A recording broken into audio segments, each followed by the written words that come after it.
name's Owen, and I'm the Dungeon Master of our Return of the Giants 5th edition homebrew campaign. Hi, I'm Ali. I'm playing Lyra, the Lostarchivescast Druid, and she is just a little bit obsessed with mushrooms. Hi, my name's Simon. I'm playing the character of Ember. I'm a wildfire druid who's on a quest to be the very best there ever was. Hi, I'm Dave, and I play Harry Harrington, the Harengon, the roguish merchant with the heart of gold. My name is Christian. I'm playing Bartholomew, the romantic dancing Owlin Paladin of devotion. Hi, my name is Matt, and I'll be playing Niles Silverwind, the Owlin Way of the Sympathy Monk. Hey guys, I'm Jared. I play the character of Threign, the boisterous frost giant, the Goliath, path of the giant barbarian.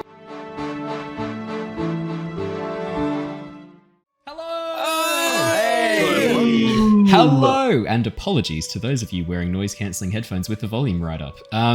Welcome back to the Lost Archives. It is lovely to see all of your gorgeous faces once again. We are here for some 5th edition homebrew shenanigans.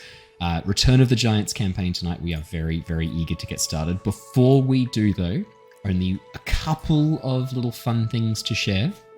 First thing to share, Ali, unfortunately, is potentially not able to make it tonight. We're still a little bit unsure whether or not she'll be jumping in for the second half of the session or not. I will play the character of Lyra until she joins us or until the end of the session, whichever actually occurs. But unfortunately, Ali can't make it. For those of you watching on the screen, you'll see her picture is grayed out. For those of you listening, I will do my best to do an impersonation of Lyra's voice. It is not the easiest one to do for me, so I will give it my all. I will commit. It's not quite as easy as covering for Brandon in the Avatar session, who I can imitate absolutely perfectly to the point where, as I jokingly say things for his character, I've been told by podcast listeners they genuinely do not know who is doing that character voice at the moment. Wow. Can't do that with Ali, though. Not quite as... Well, it's just this voice, mate. It's pretty easy to do. I think most Australians can do it. Oh, yeah, okay. Yeah, right. So, yeah. You're righto. Cheers, Bob. Exactly. Any Aussie can pull that one out. That is the first video. So Ali won't be joining us tonight. Maybe, at least, definitely not for the first half. Possibly for the second. We'll keep you posted during the session. This is an evolving situation. The other fun news to share is that you will have just watched the brand new character introduction video, because the only 2 people who have not yet recorded their character intros will have already recorded them. So you know who Christian is. We don't need to specially introduce him because it's already been done. But Christian, where were you this weekend? I was doing more work. It's non-stop. We were at Supernova, Brisbane, Vegas's Supernova, which was nice and flashy. Lots of awesome cosplays. Some friends of ours there doing Q&As with Fate's Grip.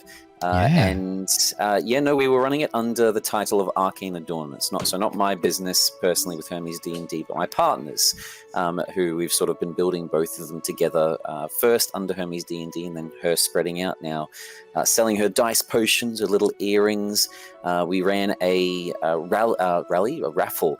We ran a raffle for a life-scale sized, let me just measure it, around that big, statue miniature of the Demogorgon, which I didn't realize he's actually that big. I thought he was like the size of like an ogre or a large size. No, he's about the size of an ancient dragon. Yeah, he is crazy size. So we raffled that off, and we actually went for a drive today on my day off and delivered that to the winner, who was about half an hour away from us. But no, it was a really successful event. Tons of fun. Saw heaps of people. I didn't see Owen. He doesn't love us enough. So cool. I was away on the weekend. Sorry, guys. couldn't make it this year to Supernova. Definitely will be there next year, though. It does kind of lead in nicely. For the Supernovas, look out. You'll see us around at Supernovas. I'm just going to say that and give a smile. Not this one, because it's already gone and I didn't go, but the next one. Hang around for it.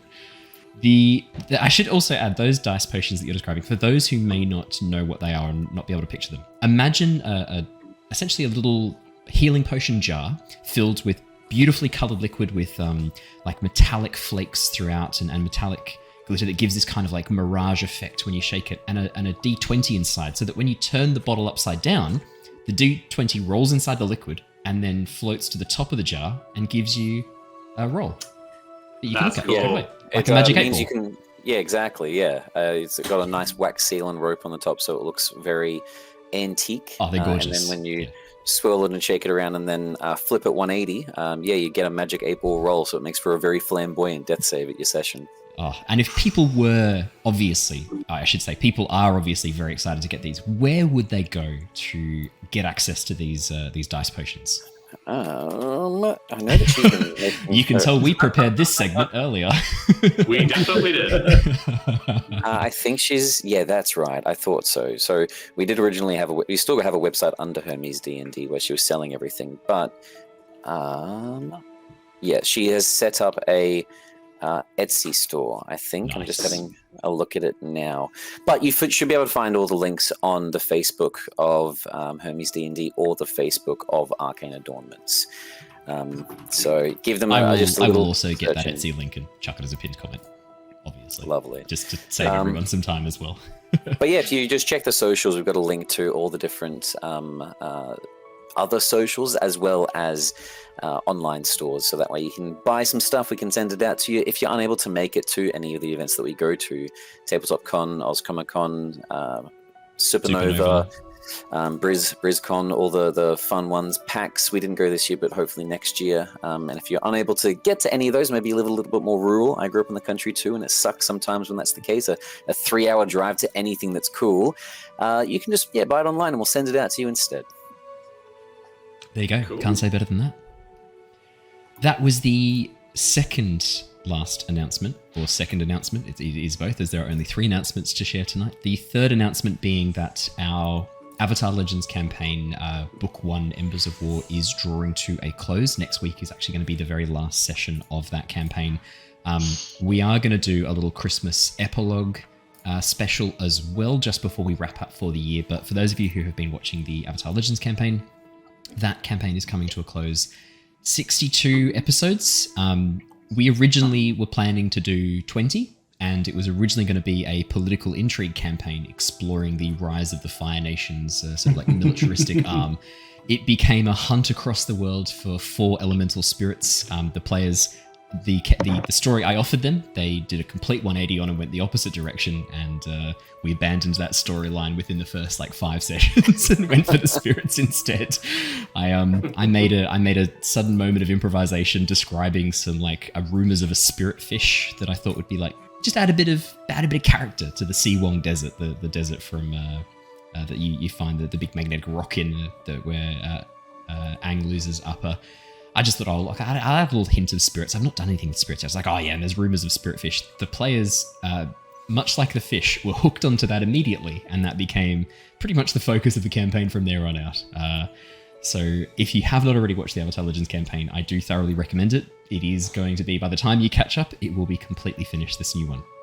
You can't blame them. The fish could have been a princess for all they know. It could have been. That's true. The moon is, or it will be, I guess, in our timeline. Still is yet to be. So if you're looking for a long session that's not just a long story that's not just D&D, if you're looking for a different type of tabletop game to watch, Avatar Legends is going to be complete by the time you watch it if you've not already started. It is not over, however. We will be doing a second campaign. Book 2 will be starting up next year. I'm not going to reveal too much about it, but it is going to be taking place in the past, before the events of our first campaign. So we're going even earlier back, before Avatar: The Last Airbender. I won't spoil too much, but it's going to be lots and lots of fun. And over the Christmas break, I'll be working on the new character arts, and we'll be getting all of that ready to sort of come online and be up in the Discord over the next few days. The only other fun piece of news I have is a pretty quick one. This is just for the lovely YouTube viewers. We just were given, within a couple of days ago, we're given early access to some of the YouTube partner program features. So we are now YouTube partners, even though we have not yet hit that 1,000 subscribers, which is crazy. We've been given access to a couple of key features. The one that I want some feedback and I want some comments on is the memberships section. So on YouTube, you can sign up to be a member of a channel and get access to some extra content. My question to you guys is, what would you like to see as that extra content? I'm not sure yet whether we will set up a channel membership. I think if there's enough value add there, I would love to. So you let me know. What do you think would be worth having a channel membership of? I see you've typed toe picks into our chat there, Christian. Thank you for that. I'm not ruling it out. I think, Owen, what you should do is like an ASMR video of you just whispering sweet nothings for 15 minutes. I have had one or two people joke that the Lost ASM Archives is a great name for a channel. Whoa, it is good, actually. I'm sold. So I'll think about it. Look, I know some people did really enjoy. I did like a quiet playthrough of The Wandering Village. I didn't deliberately set out to do like an ASMR video. It was just really early in the morning. I didn't want to wake my partner. So I did the whole thing sort of talking gently into the microphone like this. People did seem to like that. So maybe I should just do more of that stuff. Let me know. If you have any suggestions, as I'm taking all suggestions on, including Christian's suggestion there, it's in the box. I don't know how likely I am to take that on board and actually use it, but thank you for the suggestion, Christian. You're welcome. Thank you. But yeah, if you have any specify suggestions, whose toe picks. That's true. One of the things I was thinking of is having some behind the scenes content. So before we go live on Twitch, we often have like a little bit of a joke around session. I thought maybe some commentary sessions could be kind of fun too. The other thing that... Yeah? Half of them hear that anyway. Just the Twitch people do, I know. But the main one I think I would really like to look at is maybe a lore series that would be only under the channel membership for a month, and then it would be up for everyone to watch. So I'm not going to lock anything behind a paywall forever. It's all going to be just temporary, so that it can be out. I don't know how comfortable I feel with the paywall as a concept at all, so that's why I want feedback. What do you think would be worth it for the channel membership? Genuinely want some feedback, because this is all kind of new. And I want to make sure that it's actually something worthwhile that you think is good. So yeah, let me know in the comments or on our Discord or on Facebook or whatever social media you follow. Just let me know. I'd be really keen to get your feedback on it, because I think it could be cool, but I want to make sure that it's what people want and that there's a good value add there for people. All right, that's all my announcements. Let's play some D&D. Let me do a recap. Woo! We'll jump into the session. We'll jump into the session. Now, we were 2 players down last week, Simon and Jared. No, you were here, Jared, weren't you? No, I was here. No. Just to have the video, This is which I have. Yeah, So- Simon and Jared. You didn't miss out on too much crazy stuff, and I've got a bit of a recap to get you back into the moment. But I didn't have your characters do too much stuff in your absence, as is my norm. Although you will have to explain, both of you, what you were doing briefly during this, the last thing that happened in the session, which I'll go over now, because I'm going to jump in and just get an idea of what your characters would have been doing during this period of time. So let me do a recap, and we'll jump straight into that. Oh yeah, that's the power start music. That's awesome. That's what I want to hear. That's the go music. Alrighty. That's the go music. The Tempest Adventuring Guild, a name now legendary across the lands of Nostea, has formed a brand new team. Lyra, Niles, Harry, Ember, and Threign are now delving deep below the earth, into the Underdark, seeking to investigate rumours of stone giants taking territory over from the dwarves and arming for war. The team had previously been spending some time in the merchant city of Oxenfurt, the home of the Tempest Guild headquarters, the Night Hall. Reports from a group of Sverniblin, deep gnomes, had just reached the city, and the team immediately travelled to the nearby town of Greennest to investigate. Meeting with 3 deep gnomes, the group learns that the Duragar, deep dwarves, were causing massive problems for the more peaceful denizens of the deeps, taking slaves for some massive excavation. This information seemed to confirm the fears of Mira, that the stone giants are behind these recent excavations for the purposes of arming for conflict. It soon became apparent to the team that the gnomes were currently suffering from some form of poisoning their mood and affect overly cheerful when discussing pretty dark matters.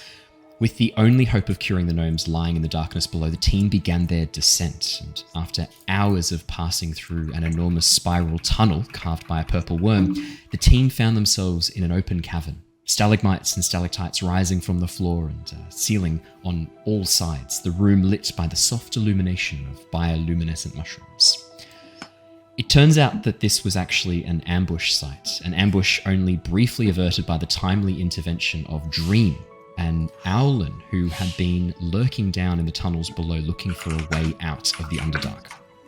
After dispatching 2 ropers and a rather dangerous Darrow, the team had a bit of a catch-up with Dream, asking a few questions, getting to know a little bit about this strange Owlin, and deciding that there was safety in numbers, that they could work together as a team and make their way through the Underdark and investigate these rumours of stone giant conflict. After Dream was able to heal the gnomes of their poisoning, and the gnomes requiring a little bit of time to sleep it off, the team made their way deeper, heading for where they thought the gnome village might be. Ember and Dream kind of taking a bit of point with their tracking skills, while Lyra attempted to fashion some armor and shields out of the nearby zirkwood, massive like fungus-like trees.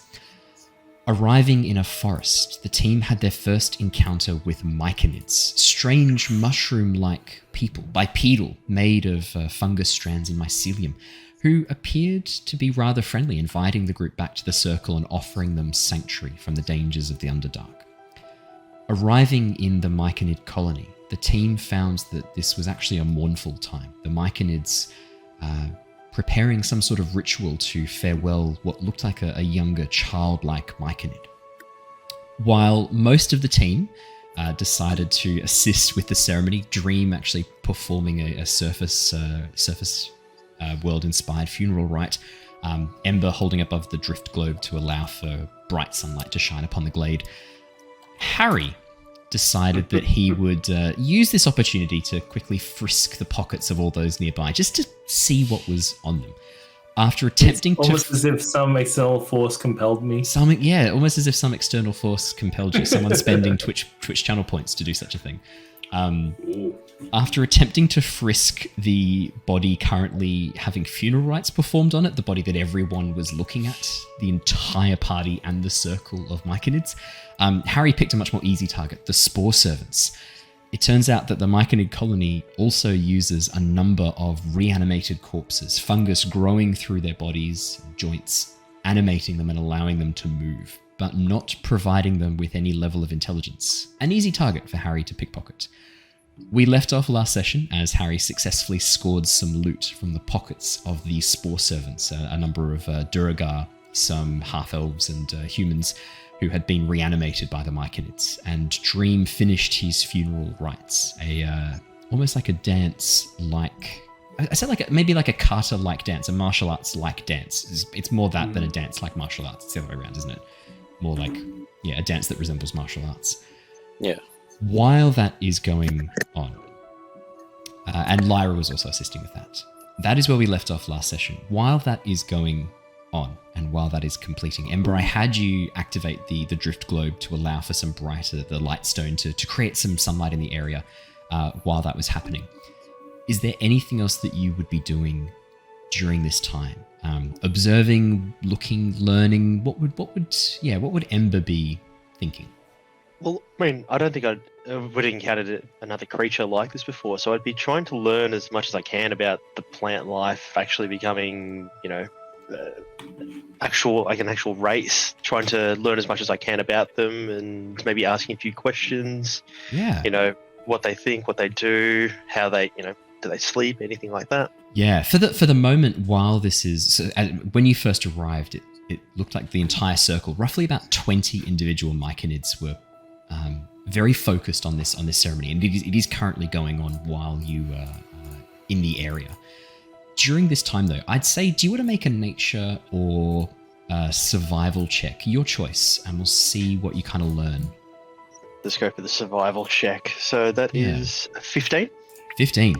As you watch the Myconids, these are bipedal creatures resembling like humanoid forms, but with a much more varied appearance. The size of them, they generally stand sort of about 5 feet to anywhere up to about 8 or 9 feet tall. Some are quite tall and skinny, with very pale skin color, while others tend to be much more stocky, folds of what look like orange bracket fungus growing across their body.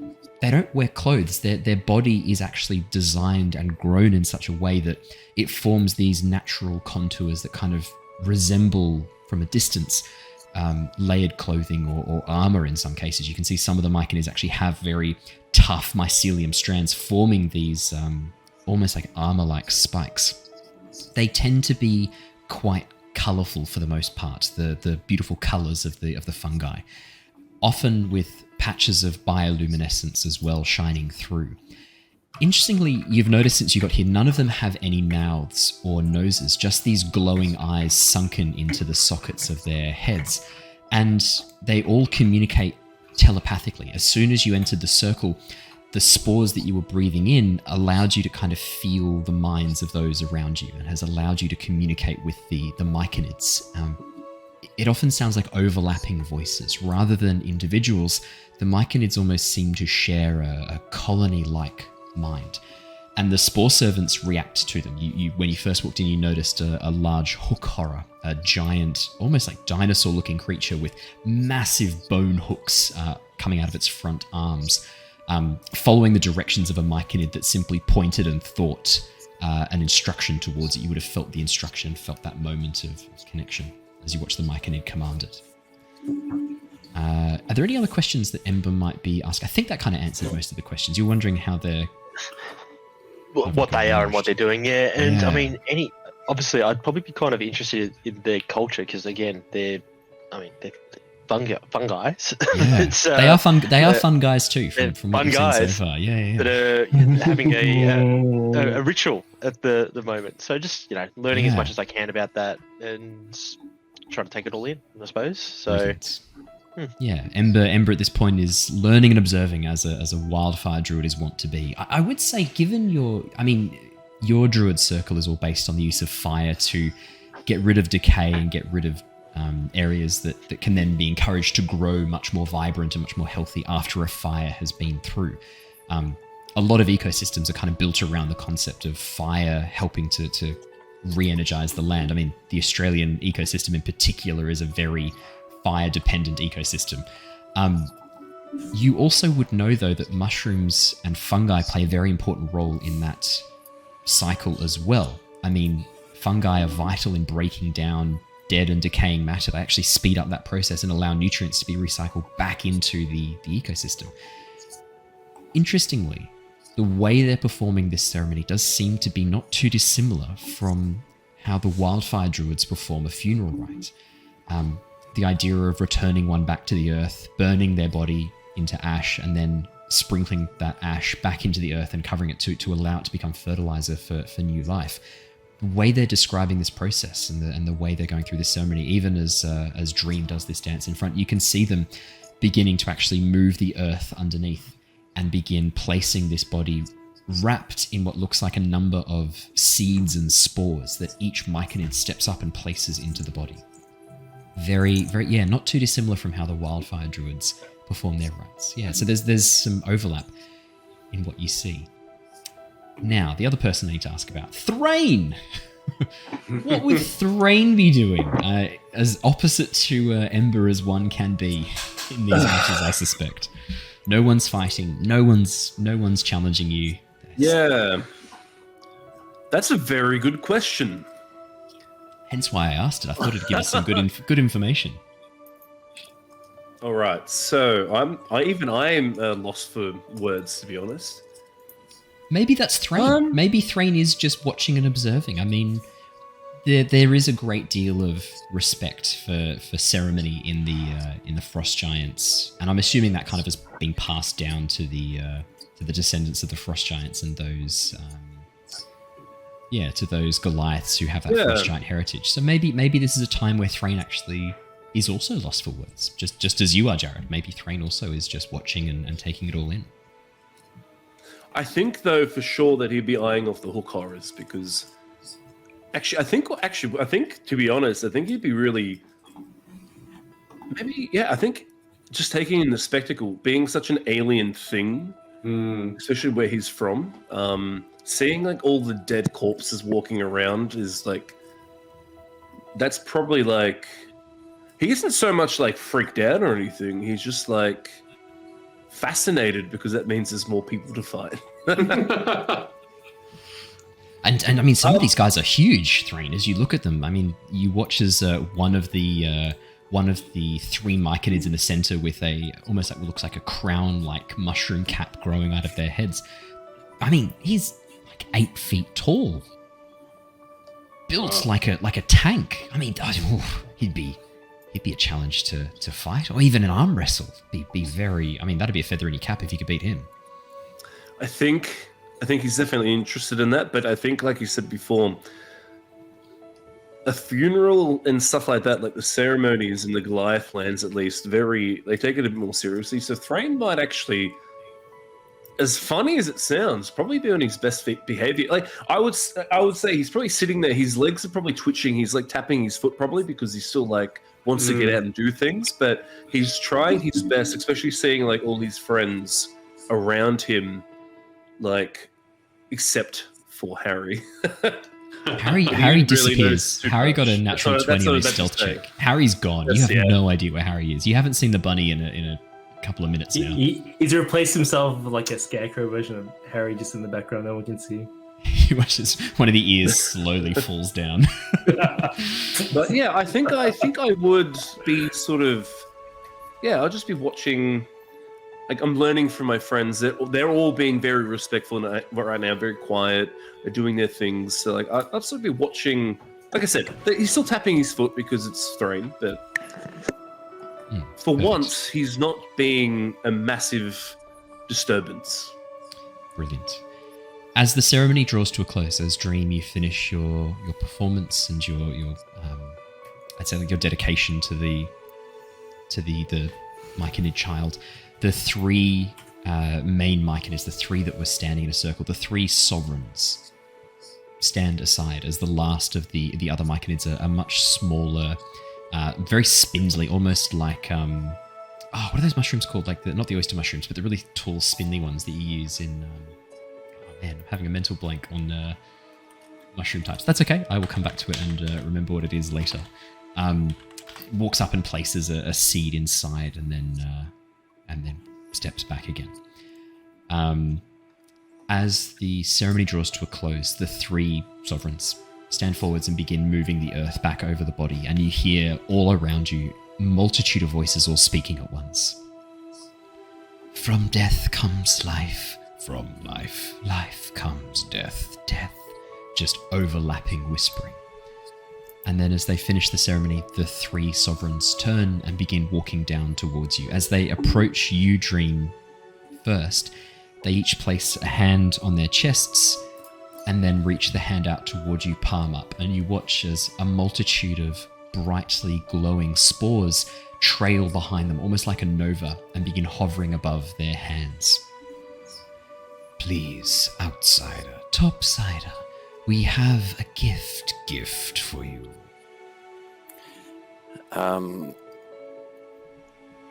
gonna look over towards the rest of my recent companions, I guess, more predominantly the Swift-Nerblin, just for a brief second, and sort of like raise my eyebrows, mainly over to like Noose, seeing if they know if this is dangerous or not.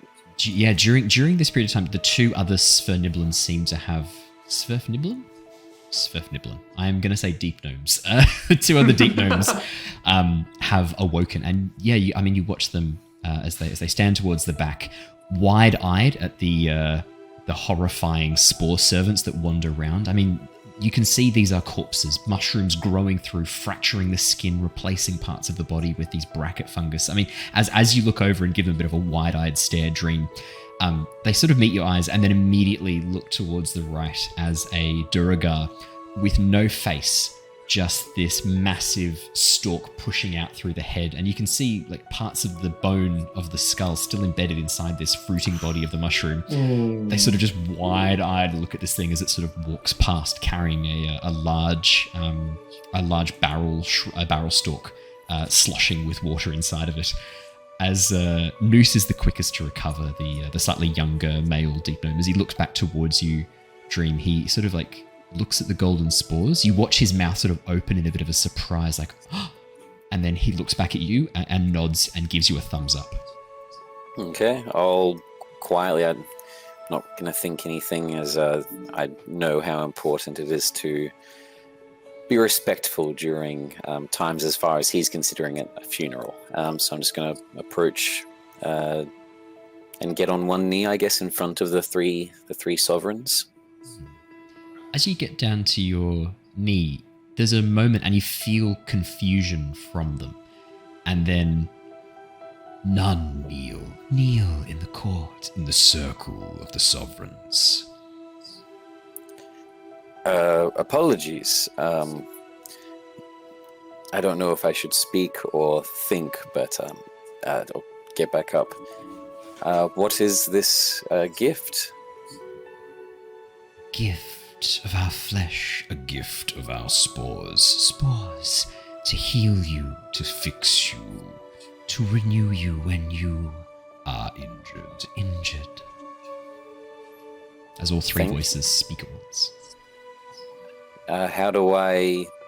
I'm going to look at like the gold spores kind of coming out from their palms. You can see it's now forming a dense patch of spores hovering in the air above them. And as it begins to grow much more dense, as it begins to coalesce in a single point, you watch as one of the spore servants, a dark elf woman, walks over and pulls out a jar and catches the spores in a jar and seals it with a cork and then holds the jar out for you.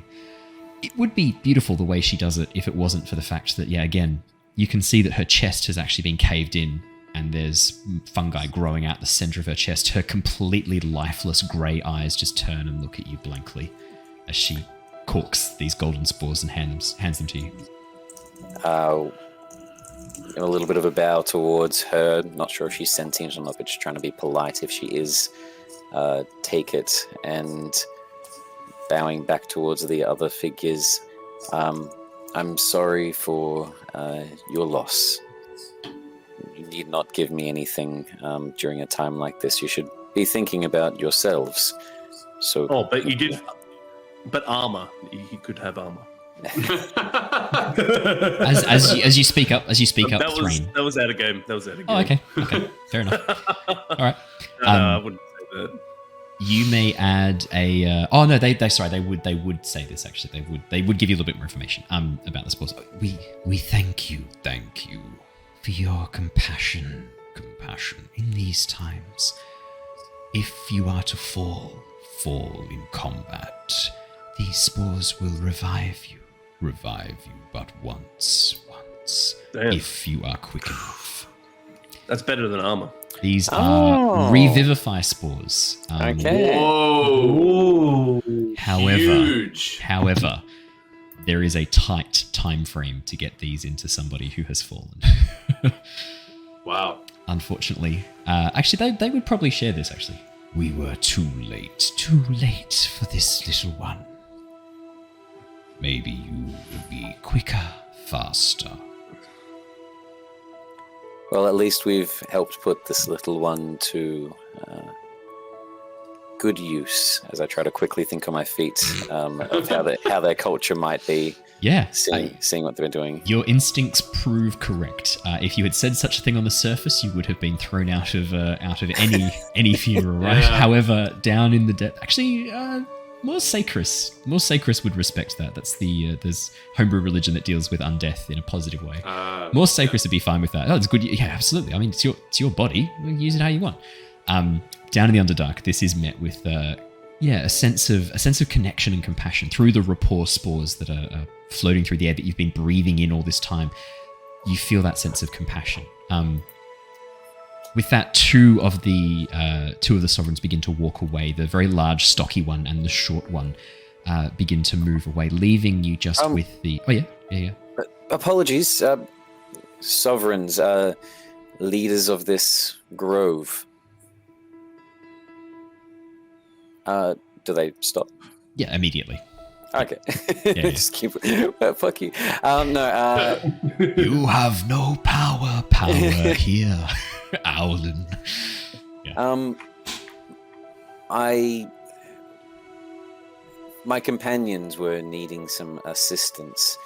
We don't know our way fully throughout the Underdark, and I may have led us astray from where our guides might have once helped us.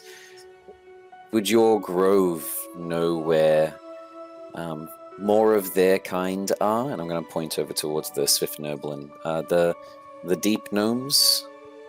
Yes, we know of several villages where you can find more. They are dying, though. More and more. We find empty homes. The spores will reclaim these lands eventually. Yes, we. Oh, sorry, you go. Sorry, you mentioned, yes, they've been dying. The same was happening to these companions here before I aided them. It was a disease of some kind.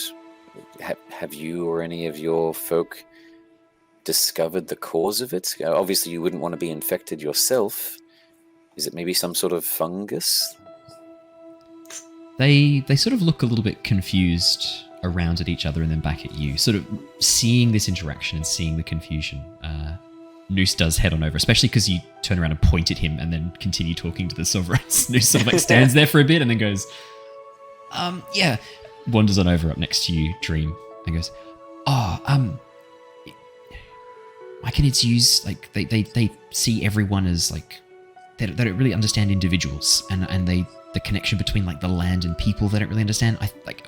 It's great. Sovereigns, when you speak of places dying, do you mean my people, or do you mean abandoned villages? And he leans back over to you and goes, yeah, I've heard them mention this before. When we tore down some houses, they described us as cannibalizing our own kinds, and that was really confusing for a bit. The way they see stuff is very odd. I see. Land. Well, Oh, yeah, go. yes, what he said. Land left unlived, uncared for, abandoned. Only some remain. Okay. I'd say all of you are here for this bit, not just if you wanted to be around, obviously.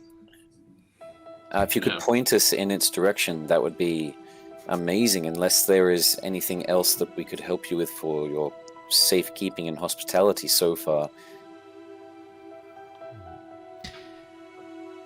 It would be rude to ask more of guests in our circle.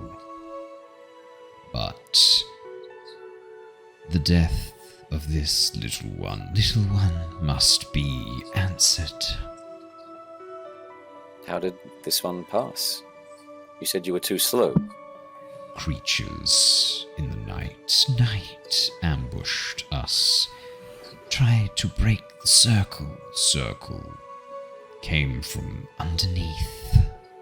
Creatures fish-like, biting, gnawing, gnashing.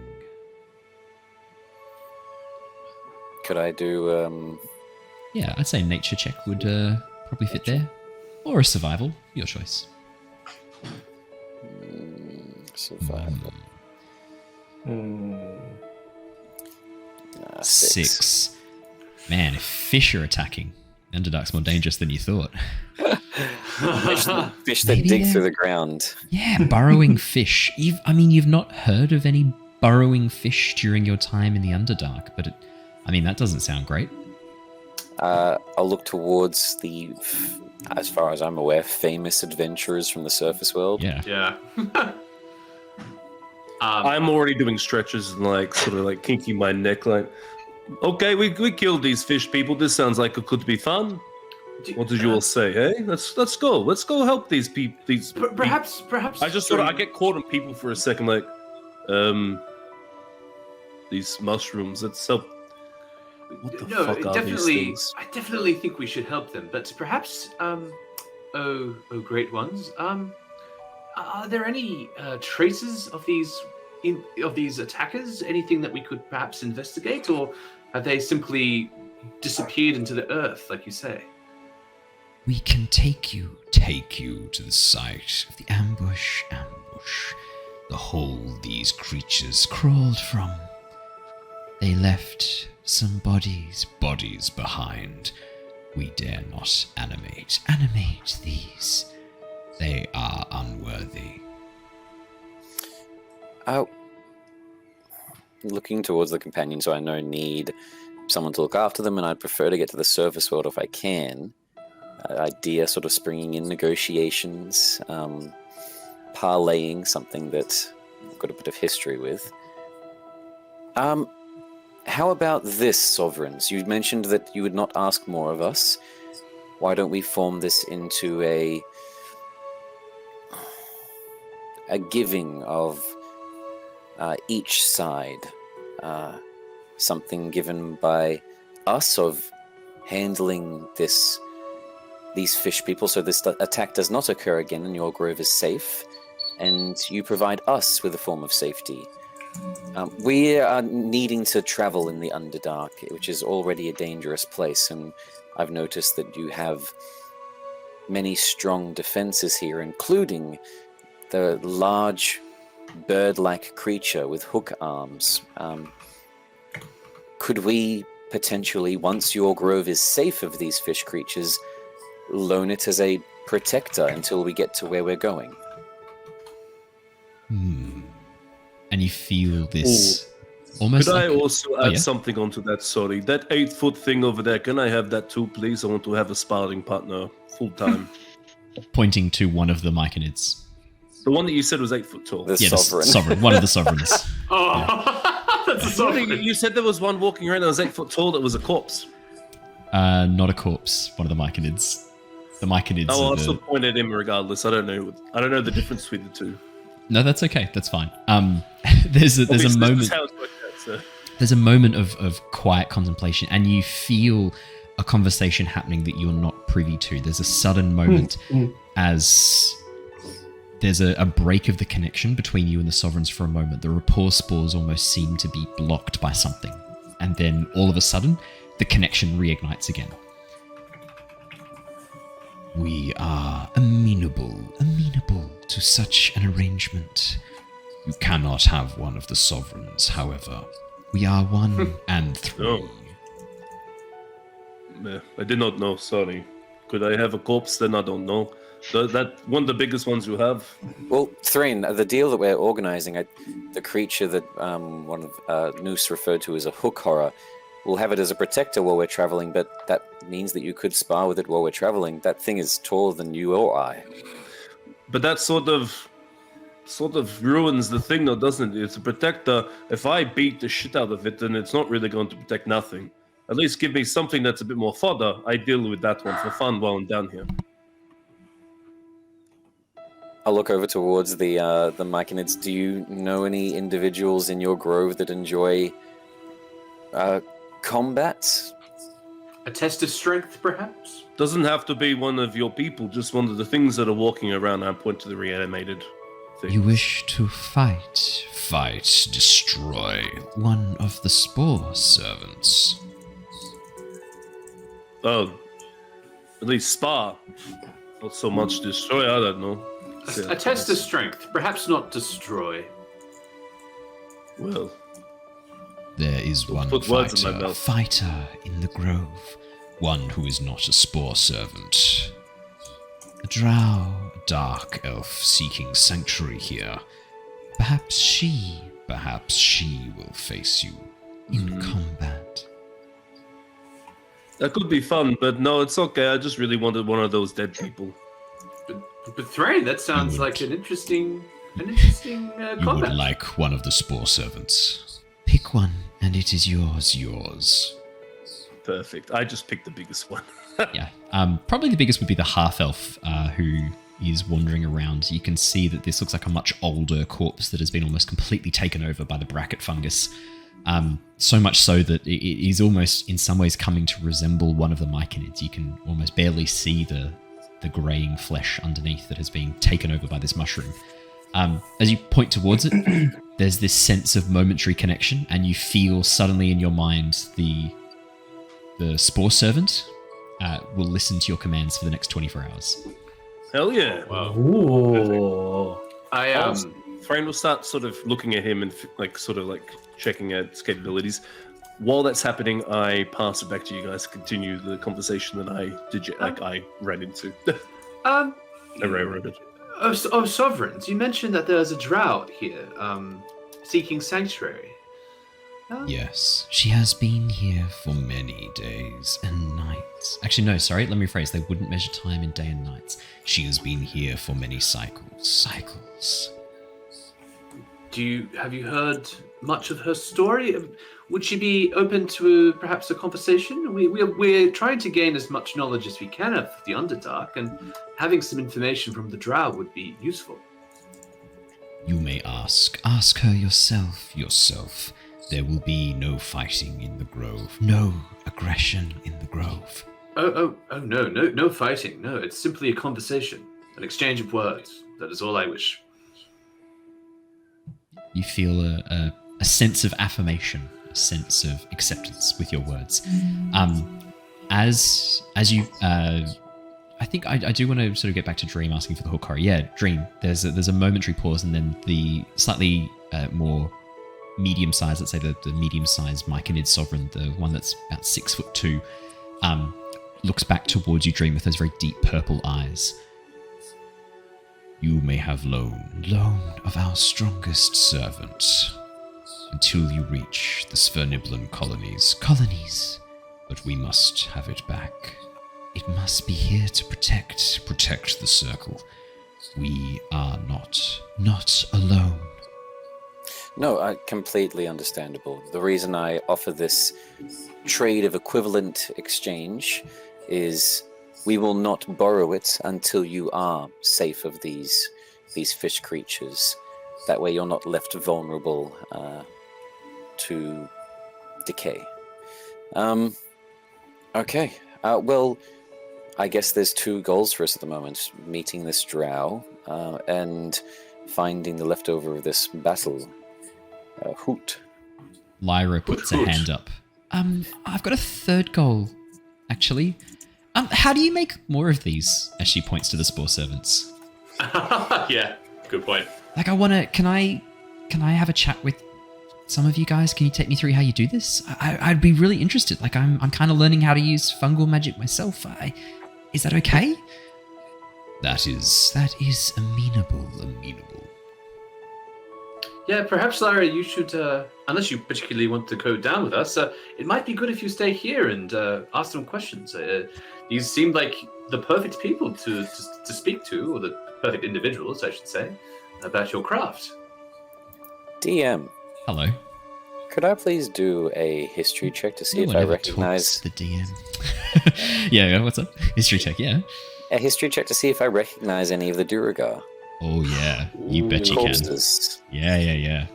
As the meeting sort of comes to a little bit of a close, and they're pointing us in directions, I just want to sort of still listen in one ear, but just wander a little closer to some of the corpses, getting a closer look at what facial features and possibly leftover tattoos on bits of rotten flesh exist. There are 4 Duergar wandering around currently, spore servants of the Myconids. That is a very good question. I don't think I have any ways with Paladin of boosting skill checks, sadly. So yeah, just a flat history, I guess. 10, not horrible.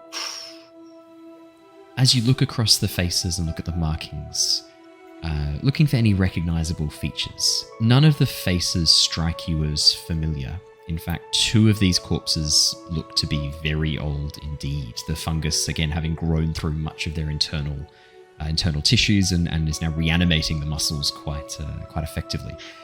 Interestingly, Dream, even with your 10, you notice that there's not very many fresh spore servants. This grove doesn't seem to have recently added any spore servants to its ranks. The freshest one you've seen is probably the half-elf.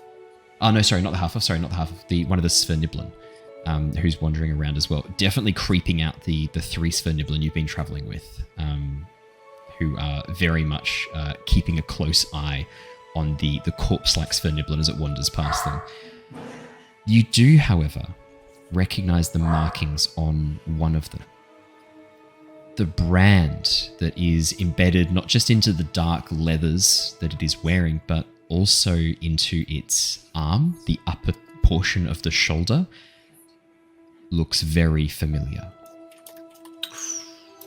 What looks like an enormous forge with a large chimney out the front, coming out the top, forming this pillar in the very center, almost imagine like a kiln, semicircular kiln with a large cylinder coming out the top, and in the very center, a dark section of fire burning across it. You know this dwarf has come from the Iron Halls, where most of the slaves were set to work. processing the minerals, the metals, and sorting through the gemstones that have been brought up from the mines. This is not one of the mines. This is one of those from the iron halls. Okay, and the iron halls, just to clarify, this is, as there's something I haven't explored, the same slave camp I worked at. There are a number of slave camps that make up the iron halls. It's a nice name for a vast collection, a vast stretching network of slave camps. You don't even know how big when I mean, one of the things that would have been discussed among the slaves is how many others there were down here, and nobody knows. None of the slaves knew these. This section of the cavern is so vast, and you were allowed so little freedom up onto the higher sections that, but your camp was definitely one of the ones in the iron halls.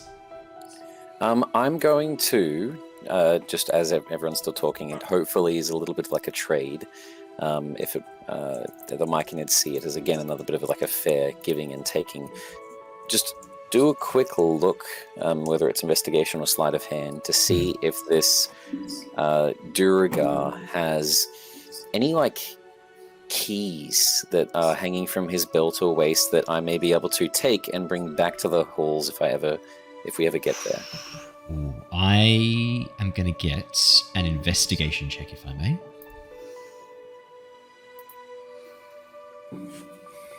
Very good question.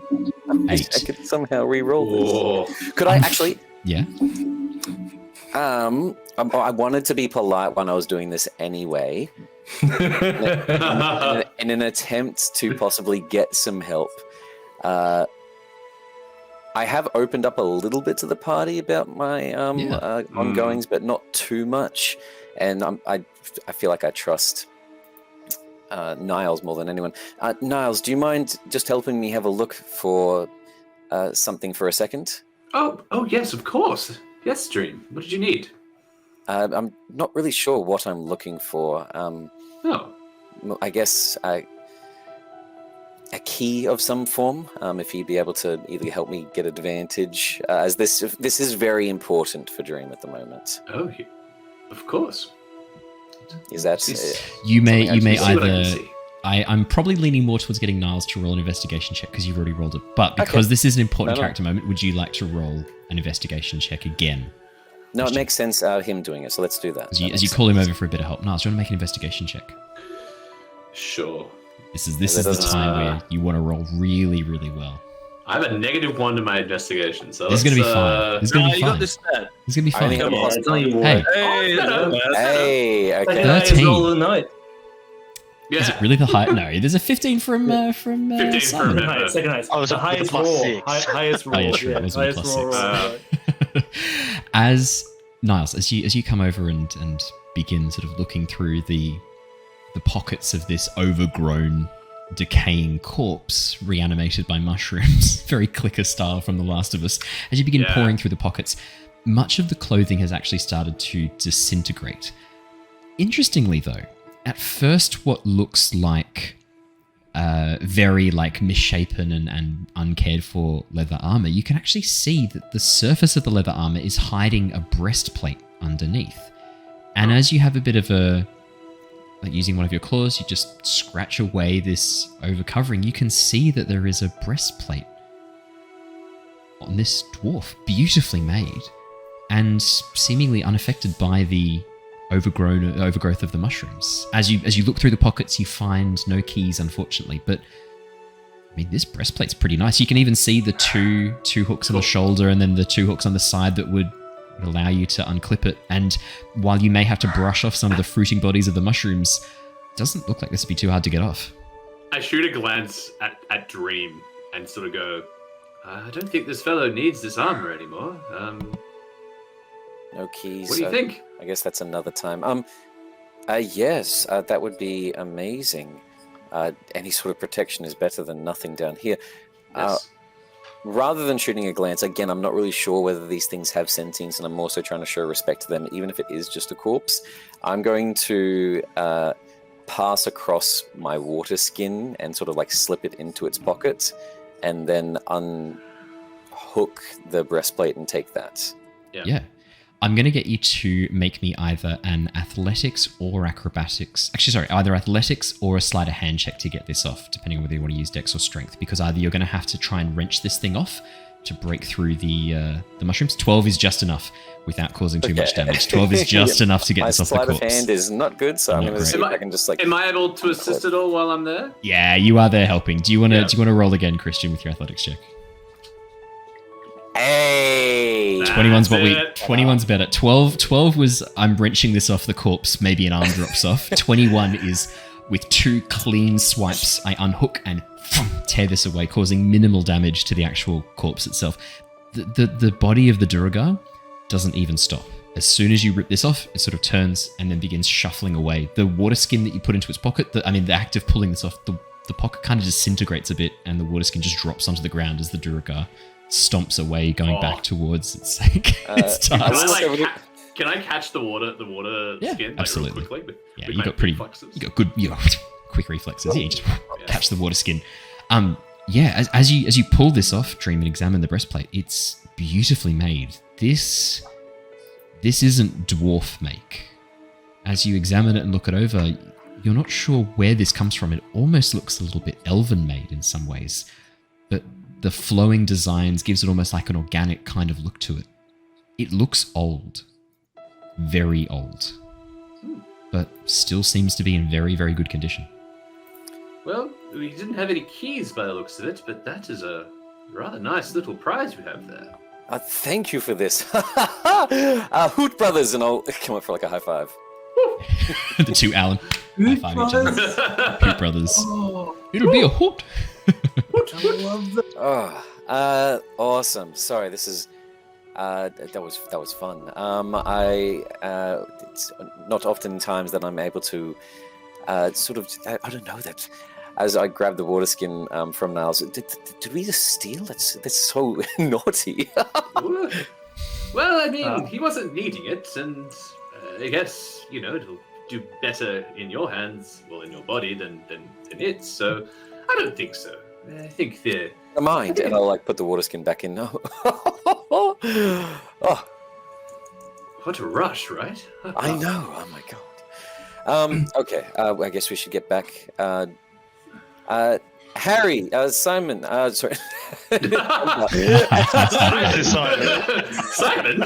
Oh, wait, Simon's now in the Underdark. Oh dear. Where are you? Sorry, I got distracted for a sec. Where are we wanting to go first? Well, I just want to ask a quick question for everyone. When does the feasting start? Ooh, I don't know if these things eat. I mean, normally feasts happen, like with my people, we have like half an hour to an hour of the ceremony, very sort of boring, very, sort of... Then we feast. Why is no one feasting? So Threign, I don't know if you've noticed this, but the Myconids don't seem to have mouths, so I don't know how the feasting happens here. It may be a little bit different to what you're used to in your world, or in our world, I should say. Yes. They're mushrooms. Maybe they eat the ground that they walk on with their feet. Yes. Maybe their mouths are in their feet. Wait, that's a rather peculiar question. How disturbed? These creatures live such sad lives in a literal feast. Do you want to sleep tonight? Do you want to describe how they eat? I'm happy to. Go on then. You watch as a number of the Myconids begin walking over to a section where the spore servants have been stacking and moving goods. As they head on over and pry open what looks like a barrel stalk, you can see that it seems to be full of some sloshing liquid. But as they open it up, a foul smell of rot and decay assails your nose. This isn't full of water. This is full of something that has rotted into almost like a liquid-like state. Oh, yeah. You watch as they begin placing hands through, as their hands begin to open up, revealing interlocking plates hiding this mass of white mycelium strands that begin expanding outwards. And as they place their hands towards the barrel, dark brown red chunks of whatever this is begin moving up into their bodies through their hands. Oh, there you go, Threign. Look over there. I think I'm ready to leave now. You watch as a small strip of fabric is expelled from one of the hands, and as it drifts down towards the ground, it looks very familiar to the Duergar clothing. Oh, and I run some sessions helping with the NDIS, and I really am getting some like mushroom fungi Asperger vibes from you. I know literally. This is I have a vast general knowledge, surface level knowledge, with no depth of a number of things. My only interest in mushrooms was to pass microbiology in my undergraduate degree. Because these last couple of sessions, it feels like they're like the back of your hand. No. Photographic memory combined with a passing interest to get a good grade during undergraduate. That's it. This is the level of detail I try and commit to every aspect of the world. It's just that you've been here for the Underdark section, so you get mushrooms. But when you're back on the surface, I mean, we once had an entire month's worth of prepping the single Myconid village. No, almost not that much. Wow. Most of this I will improvise on the spot. Like all of that, them eating, I was like, yeah, let's fuck you guys up, and I just came up with that on the spot. I was like, yeah, this sounds nasty. No, we once spent half a session with me coming up with fantasy inspired cocktails on the spot. So this is the shit my players make me do. Lovely. Yeah. Threign, do you want to eat some of the corpses as well? Jesus. I think I'm ready to leave. Well, no, we're not quite ready to leave. This Drow woman might be worth talking to. She might have some information about the Underdark and where we might be going. That could be useful to talk to her. A quick question for the DM. Hello. 2 questions for the DM tonight. I don't know if I've actually talked about this before, but context on how our races and us would react to a Drow. Yeah, for those who may not be familiar. That's a good point. Actually, I also was literally about to ask after whatever he was asking if they're friends with dwarves, if we could do like an enemy of my enemy. Yeah, so so in Nostea, the Dark Elves are split down the middle. Those who followed Lolth, that's right. like same as the traditional history, and then those who followed Damir, the god of stars. So that both gods of night and darkness, but one god of treachery, spiders, and darkness, Lolth, one god of stars and adventure and exploration, which is Damir. The Drow who followed Damir was one of the prime deities. Lolth was obviously one of the big betrayer gods. Her, Asmodeus, and Tiamat were kind of the 3 leaders of the betrayer gods. Those Drow are nasty. Exactly what you know from Faerun or the Forgotten Realms with Drow, that is what they are like.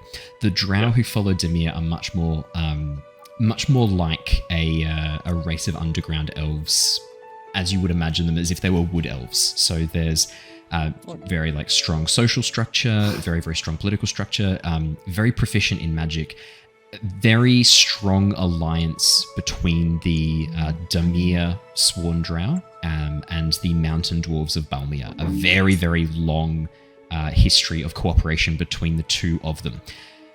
The problem is, you would know that you are nowhere near the mountains of Balmir. You are currently underneath Oshia.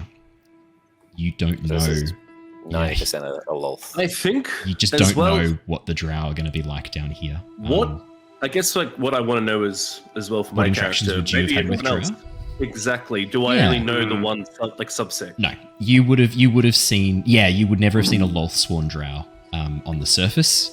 They're especially those who are true believers in Lolth. They actually believe that being touched by sunlight corrupts you and makes you impure. It is an insult to their goddess to be even exposed to sunlight as a Lolthsworn Drow. Yeah, that's hardcore. Hardcore. Yeah. The process of staying underground is called being endarkened. It is a very like special ritualistic place. Those who were enlightened are corrupted. Those who were endarkened are kept pure.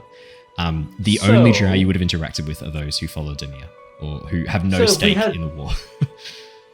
So if we had some sort of like portable sun. Oh yeah. You would make yourselves enemies of an entire race of people extremely quickly. Are we the bad guys? Well, that's good to know though about the Drow though, because so you would have interacted with some before, and they've always been those who followed me, those who were allies during the ruin. So Threin's waiting for this like happy-go-lucky conversation. Well, I guess like because there's a Goliath, I probably haven't really met or heard of any of the other Drow subsect. The Drow that you've met are probably a bit more like the Eladrin. The Eladrin tend to be a little bit more Fae-like than the other elves. They tend to be much more mischievous, much more changeable. Interestingly, the Drow have that. The Drow who followed me have that kind of Fae-like aspect to them as well. Still, there's some stuff that you wouldn't know about them, but yeah, there's still that sort of link to the Fae there, and it's much more of the mischievous side of the Fae, rather than being like pranksters or tricksters. It's the idea of deception, glamour, illusion that's very like important in their belief system, in their culture. Threign comes to get dapped up and instead gets a shanked dagger in the side from this dwarf. Yeah, well, that's what I was thinking, actually. Well, actually, Niles says that, though, about the Drow. And go, those Drow, they dance around too much, and they always play pranks on me. I don't like them too much. Dance around, you say? Well, maybe I'll get along well with them, then. With my knowledge of being down here, would Oh I man, know you have Lord not met a Drow? single Demirian Drow this whole time. Yeah. If you've interacted with any Drow, it has been from a distance. I would say possibly you've even been through the Drow slave. No, you wouldn't have been through the Drow slave market. You would have heard stories of it from other slaves. A number of slaves who had been captured by the Lolthsworn Drow and sold to the Duergar to work. And in what the do I halls know of of the political relationships between Duergar and the Lolthsworn? Tenuous, friction steady, very friction strong. There is a let's say like the Drow of Lol like look down upon the Duergar as being these like filthy lesser beings. There's a sense of arrogance and entitlement to them, but the Duergar are useful, and so they are tolerated. The Drow have never been able to fully conquer the Duergar, and there have been some attempts. You would have heard of many wars between the Duergar and the Drow. Currently, there is an uneasy alliance between the Duergar who still follow the Betrayer Gods and the Drow who still follow Lolth. Given that the Betrayer Gods are sealed away, they've kind of had to work together for survival against the other races. I mean, the ruin kind of resulted in a loss for the Betrayer Gods. Those who still serve them have had to form alliances that they would otherwise look upon displeasurably. Well, what about the other Drow? Are they in alliance with the Duergar as well? No, not with the Duergar at all. Okay. Only with the Mountain Dwarves of Balmir. Right. Okay. Yeah, there's a strong alliance between the Mountain Dwarves and the Drow who serve Damir, just because of the dangers they faced and the fact they had to defend Balmir against the ruin. In fact, mostly against Duergar and other monstrosities from the deeps that were summoned by Asmodeus. So, yeah, there's a very strong bond between the Drow of Balmir and the Dwarves of Balmir. Very, very strong. An unshakable alliance that has been forged in blood over many, many years. Good bit of lore. Good bit of lore. As we're walking in the direction, I'm going to look towards the group, whether like calling out a little bit louder to everyone in front or behind. Just as a passing bit of courtesy, I've noticed that all of you have an odd way of socially integrating yourself. What do you mean? Did he just call us odd? Harry just reappears from nowhere with a pocket full of gold, jingling slightly. Are you twirling the wand, Harry? I immediately just pick up Harry and put him on my back. I'm fairly certain I saw you with your hands inside the child's pockets. One of you tried to fight the Sovereign, and the first time I saw you threw unconscious deep gnomes on the ground. That was a good memory. That was fun. With this Drow, I know it's going to happen, so I thought I should. Don't worry about the Drow. They're very nice. They are a little annoying to talk to, but they're nice. They're nice things. They're nice people. There is a chance that, my thinking is similar. I don't want to come across any of the Lolthsworn Drow. That would be rather unfortunate. But for them to be seeking refuge here, there's a high chance that perhaps they're on the run because they're a criminal. Well, no, but they could be. Aren't we all a little bit of criminals? I don't know. No. I'm Not being at all. optimistic No. about this. Lyra, Are you who a When I is when I just Are you Just wanted leaving. for something? Are you? Who is wanted in this party? I mean, when I met these people, I attacked them. I don't know. Maybe that might make me a criminal. Who knows? I don't know. It's fun. I also attacked a bunch of guards, but I challenged them to a duel. It's like, it was okay. And That's Harry it. here, well, he just stole something from that thing, so... Well, Yeah, Harry's fighting is twirling a Threign's wand love. between his fingers, silver with a glass, almost like a glass bubble in the very center, set into the metal. Look, let's just not step on any spiders or squish any spiders, just in case this is a Lolthsworn, because it's most likely. I didn't know there were other Drow, to be honest, until you all had. What do you mean, kind dark elves? Oh, Dream, you would have met dark elves on the surface. Those who don't follow Demir, probably it would have been a shock actually meeting the other type of Drow when you came down here or hearing all the horrific stories. Probably, I take that back. Yeah, it'd be unusual for you not to have interacted with a dark elf on the surface. When you said spiders, Harry jumps and looks at Oh, his feet. Harry, this is the Harry, first I already- time as you look around. Harry, I Harry, already picked you up and put you on my back. yeah. Yeah, but you have spiders on your back as well. Oh, Really close to the roof, there's probably spiders there. Yeah. You they're might definite. get caught in spider webs. I will look at Dream then. You're pretty good with your words. So I try to be. I am trying to learn from different peoples. I will take what you've said into consideration. To the best of my prowess. Well, from what I've heard in certain cultures, gladiatorial rings and whatnot are provided to those that are seen kindly by the community. So maybe you could get more fights by being nicer. no, there's a thought, Threign. I'm always nice. What do you mean? I don't have malice in my body at all. No, I Right. understand. Maybe just understanding that other cultures and other peoples are different to yourself. Being more open-minded. You are correct, Bert. I will take it into consideration. Gladly. Despite what seems to have been gained by some of us, as I look towards the wand Harry's holding. Just twirling between his little paws. By the way, where did you get that? What is that? I'm not sure. I got it from just over there. It was just lying around. Just, no one was using it, so I just kind of took it. Inside check. Yeah. I'm I'm gonna get a deception check. It's not an outright lie. It was is a bit of a lying lie. around. I was using it. This would be the time I would ask. Deception check, please. It's okay. I am a very Natural wow. one. Wow. That's a natural one for a total of 8.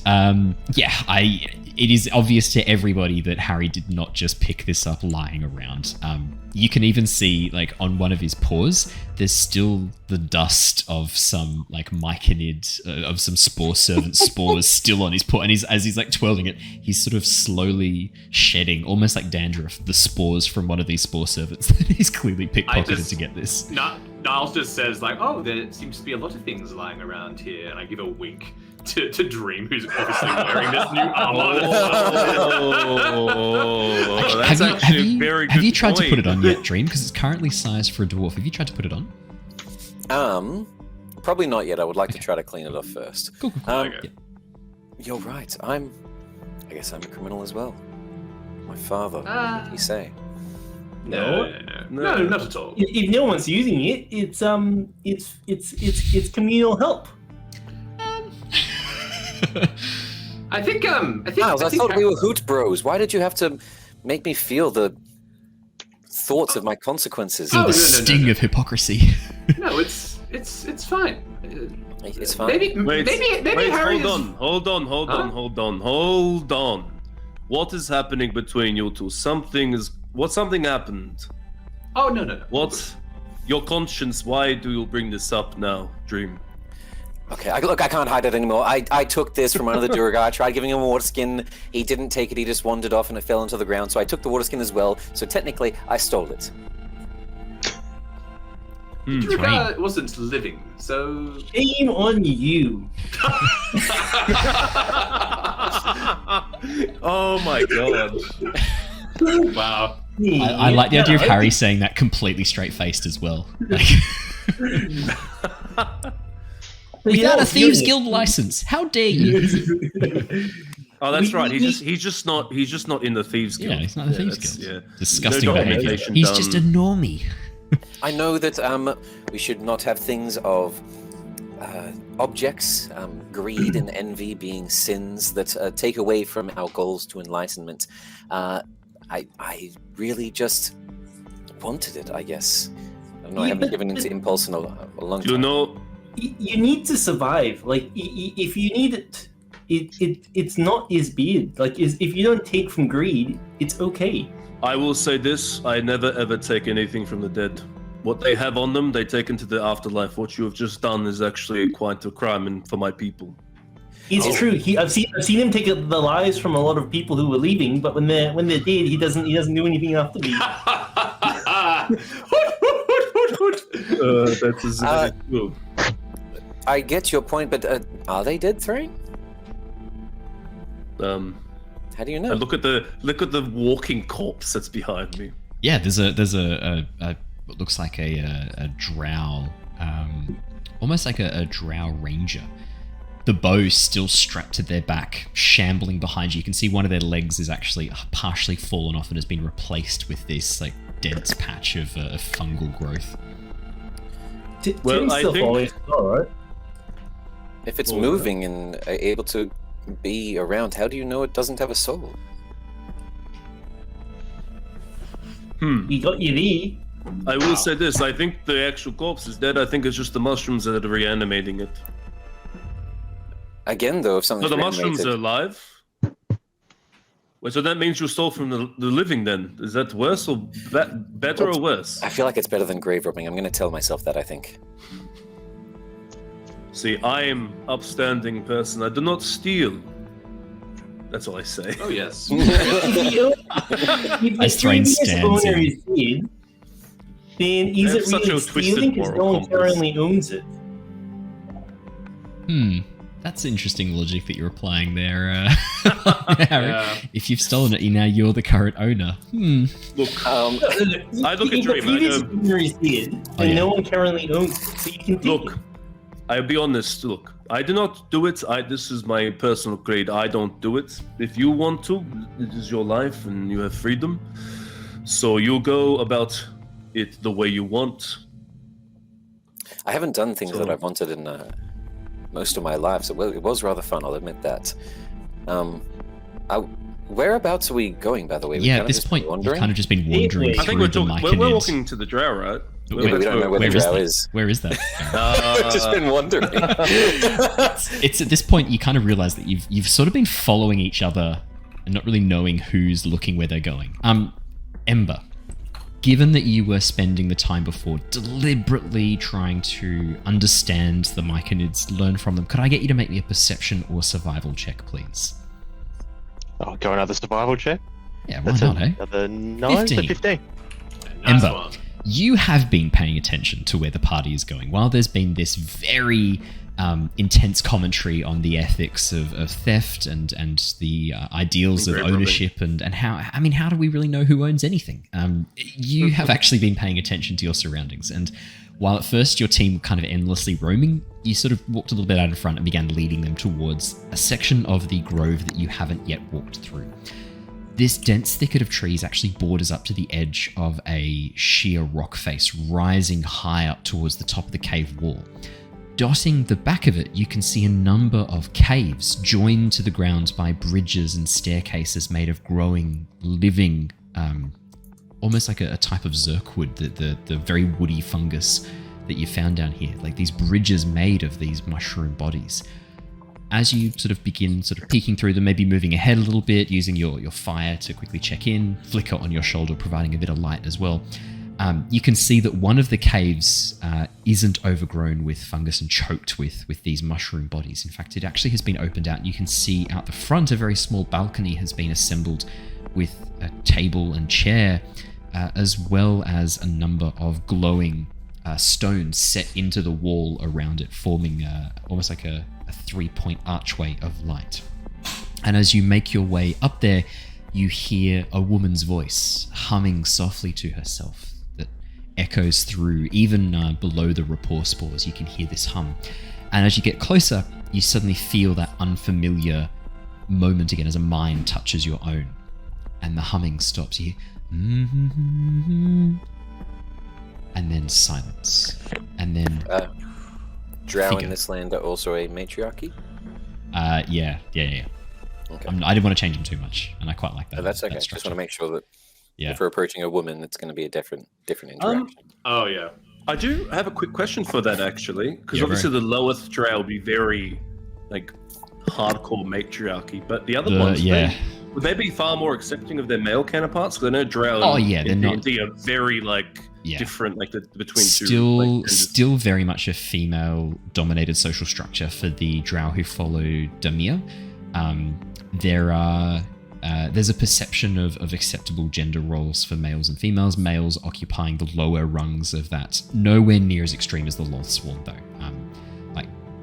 There are Drow who are seen as almost equal to their female counterparts, male Drow who are seen as almost equal to their male counterparts amongst the Damir followers. Lolthsworn, though, hardcore theocracy matriarchy where really the social structure goes Lolth, priestesses of Lolth, handmaidens of Lolth, then all other female Drow, dirt, the worms that crawl in the dirt, male Drow. That's the hierarchy in order downwards. And even then. Yeah.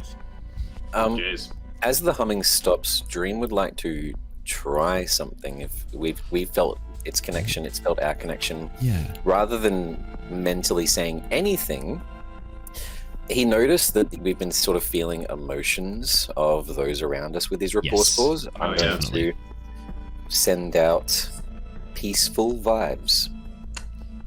As you send out this sense of peace and tranquility, Niles helping with that. Niles, your natural sort of mind feels like peace and tranquility itself. Yeah. You feel that connection and an emotion sent back. A reciprocating sense of peace, followed by curiosity. And you watch. She's flirting with our emotions. That's a big leap to make. It's a big leap to make. I'm instantly sending back curiosity. You watch as a figure steps out towards the balcony, dressed in very insect-like looking chitinous armor that has been adapted and changed, probably even was made from some sort of insect. As you look at it, the pauldron and the chest piece look almost to have been carved out of chitin itself. But sections of the armor are clearly missing, and you can see that parts of it have been replaced with clothing, with robes, with leathers, some with what looks like adapted Zerkwood plates to help fix it. Steps a woman. Hard to guess her age. Elves sort of don't really look very different after they turn 100, which is like the human equivalent, I think, of like 25, and then they stay that way for about 600 years, and then just wrinkle up into old folk at the very last moments. She could be anywhere between. She looks to be about 25 if she was a human, which means she could be anywhere between. Yeah, she could be anywhere between 100 and 500-600. There's just no way to know. Wow. Okay. Purplish dark skin, long white flowing hair, but shaved on one side of her head, the other side bound up into what looks almost like a tight braid. There's like a half shave across her scalp. Very bright amethyst eyes. Long scar cutting down one side, just narrowly missing her left eye, and curling as it hits the bottom of her chin, and you can see a section where it's actually gouged out. The scar opens up as if a much larger chunk was taken out just underneath her chin. Oof. As she steps out, you watch as she lowers her hand and places it on a long, curved, silverish sword at her waist. Not bound in a scabbard, the sword itself is tied onto her waist just by rope directly. And as she cocks her head and looks down, that curiosity changes to amusement as she looks over each of you. And she calls out, first in Elvish and then in Common. A few seconds later, she starts in Elvish. Well, Surfaced well. Apologies. Switches to Common. Well. surface dwellers coming down into a Myconid colony. You must have a story to tell. Indeed we do, I say in Elvish. She smiles a knowing smile as you respond in Elvish. Should I be switching back to Elvish, or should I stick with Common? It is a primitive language. Can you please, bro, speak languages we know?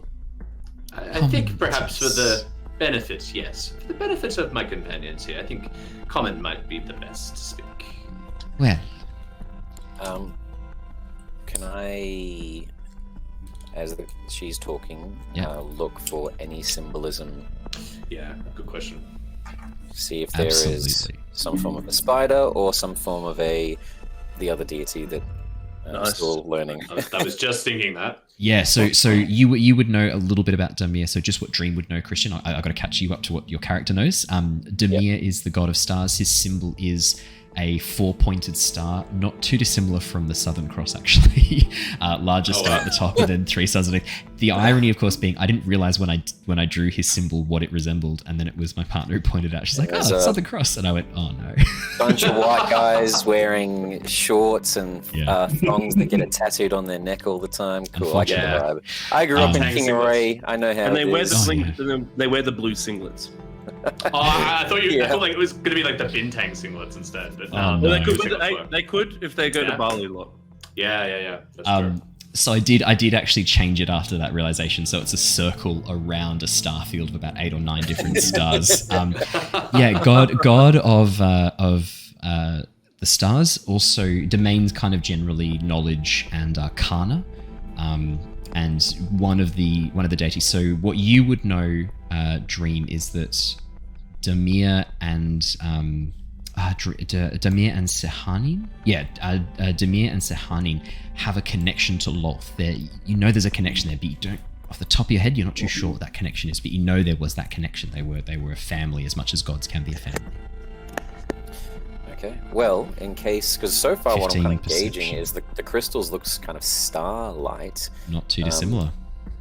But does she have any earrings, rings, tattoos, signet rings, sort of patches on her clothing and amulets that I can see either predominant symbols of each religion? No symbology on her at all. But as you take a bit of a closer look, you can see one of the shoulder guards, the one that's missing. Underneath the clothing that she wears, there's a circular tear out of that left shoulder where an insignia might once have been. The tear is too perfectly cut, as if an insignia was torn or cut off. And as you sort of notice that and begin looking across her, there are no markings on her whatsoever. No insignias, no tattoos, nothing. They have been removed, clearly removed, with your perception of 15. Okay. I'll just keep listening to this conversation as she's sort of asking to speak in the primitive, like Threign is asking to speak in common, and she's sort of like shitting on it a little bit. Oh yeah, you hear her sigh a bit. Well, if I must, then I must. Oh, you know what? If we're going to do this, why don't we all just show how many languages we all know? And I speak in Dwarvish, Giant, Orc, and Primordial. Just to she's being a bit, I'm gonna just dump on her. As you switch through the languages, she sort of like nods a little bit, shrugs. Okay, so look, let's not draw assumptions about each other. Yes, like you got a little bit shitty. I noticed that. I felt I could actually probably feel her energy, actually, her emotions. No, that's true. Not interestingly, the emotion at that time was not so much a judgment, which is probably what you would have expected. More mischievous, actually. Yeah, more of a... No, Threign, he doesn't mind the Drow, that he knows, but they're just... He can never figure them out. So, he's already getting that energy again. And as you start launching into different languages, amusement. She's stoked that she was able to get a rise out of you, and not just a rise, but the fact that you then launched into all these different languages just so that you could prove it. She's just standing there, very confident smile on her face. There's no change to her facade, but inside you can see a scoreboard in her mind, and a big 1 is placed next to her name. Yeah. As she just sort of looks down at you. apologize. None of us, other than Niles, my companion here, actually speak Elvish. So Yeah, I speak Elvish. Oh, I do too. Really, Harry? Oh, Ember! You're holding out on me. That's actually pretty funny. Though. I That's guess great. in our dreams in a monologue. Yeah, okay, I guess the prize has instantly been lost. I clasp my hand on Dream's shoulder and go, "Hey, look, we have something in common, yes? Yeah, you're stuck with me in this groupie." I guess so. As Dream knows Elvish, he was hoping that we don't, so that she might say something around us and not think that we can't understand it. Wow. As this entire party is like, we can all speak. Do you know what? It's giving me flashbacks to. It's giving me flashbacks to any time you describe people walking into a cave in D&D and you hear the table go, "Well, I've got dark vision. We speak Elvish." The strategic mind inside Dream just screams as he's like, "Yes, Threign," and gives you a pat on the back. Why are you angry? I can feel your emotions. You'll say one thing, It's but frustration. You'll feel She was teasing us. I'm feeling the same as yourself. Indeed. Perhaps we should get back to our guest here. No, guys, please, I don't think she's Loth, by the take way. all the I will time you 100% say need. this now. I do not think she's Loth. I will say Threign. that now. Threign, No, I've met with so many of these ones. They're just so annoying. They just play games. I think perhaps we should. You know what? I'm going to sit over here for a second, just do some push-ups or something. I need to clear my head because these Drow always boggle his mind. He's going to walk off and start doing push-ups while you guys continue. That might be for the best, Threign. We'll get back to you. And you feel anger and annoyance as I'm like muttering under my breath about he doesn't hate them, but they're just annoying. They always do this. The scorecard goes up by another 1 in I'm going to start Zalen's favor. I'm going to start doing my push-ups even more profusely and you guys continue your conversation. She turns her attention back to the rest of you. Well, perhaps you will be more fun to play with. Well, yes, perhaps. But more importantly, why are you here? The Myconid colony? We were hoping actually to ask you about any information you might have about the Underdark. We're only a few days into our trek here, and any information might be useful. And I'm sure we can come to an arrangement of sorts if that is more your speed. Interesting. You start a conversation by attempting to know my life story, and then offer a bargain where I help you, and you. What do you do to help me? That remains to be seen. But well, it's just unusual to find another individual in such a strange, well, not Drow, but an individual in amongst a colony like this. Well, we just thought, we could exchange stories, information. Not to try and be a bit more straightforward than Niles trying to be friendly here. We were told you were seeking sanctuary. If you're seeking sanctuary, that means you're hiding or running from something. Maybe we can help. Well, it is very sweet of you to offer to take on the entire priesthood of Loth on my behalf, but I think you'll find them a rather difficult adversary for just the 5 of you. He's 6. Oh, well, I apologize. You should depart at once to take on this easily defeated foe. That was what was holding you back, was the 6th member. Count the bird. Yeah. That's true. 8 actually, and I point to my undead servant.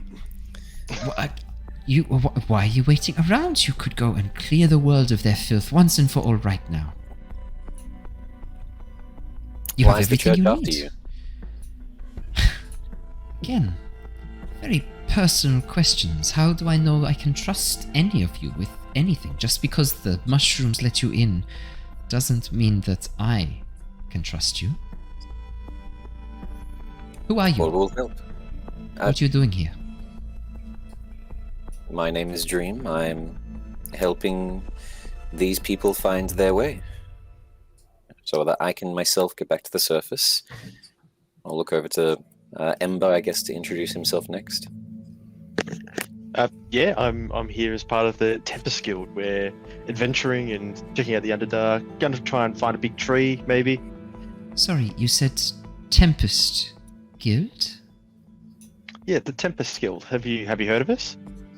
I have. Oh, You... are you a fan? You... If the stories are to be believed, your organization has experience in defeating gods, no? Why, yeah. I wonder. Why, yes, indeed. I can tell you all about it if you've got a little bit of time. Tell me, woman, what do you think is more dangerous, the Loth Church or Tiamat? It's a question. To me, the Loth Church, far more dangerous to my existence. Tiamat would not give two shits about what I am up to, but the Daughters of Loth, well, they would pay good money to find Zaelin. Ah.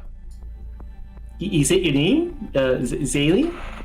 Zaelin, last of the house of Mithrabar, and fugitive Well then. of the Lolthsworn Drow. At your service. She bows very extravagantly. Hiri bows extravagantly back. Can I do a history check to hit if I've ever heard of that family name before? Yeah. Yeah, absolutely. You're gonna have to write that one for chat for Yes. in Roll20 because that's a All lot. of us. Yeah.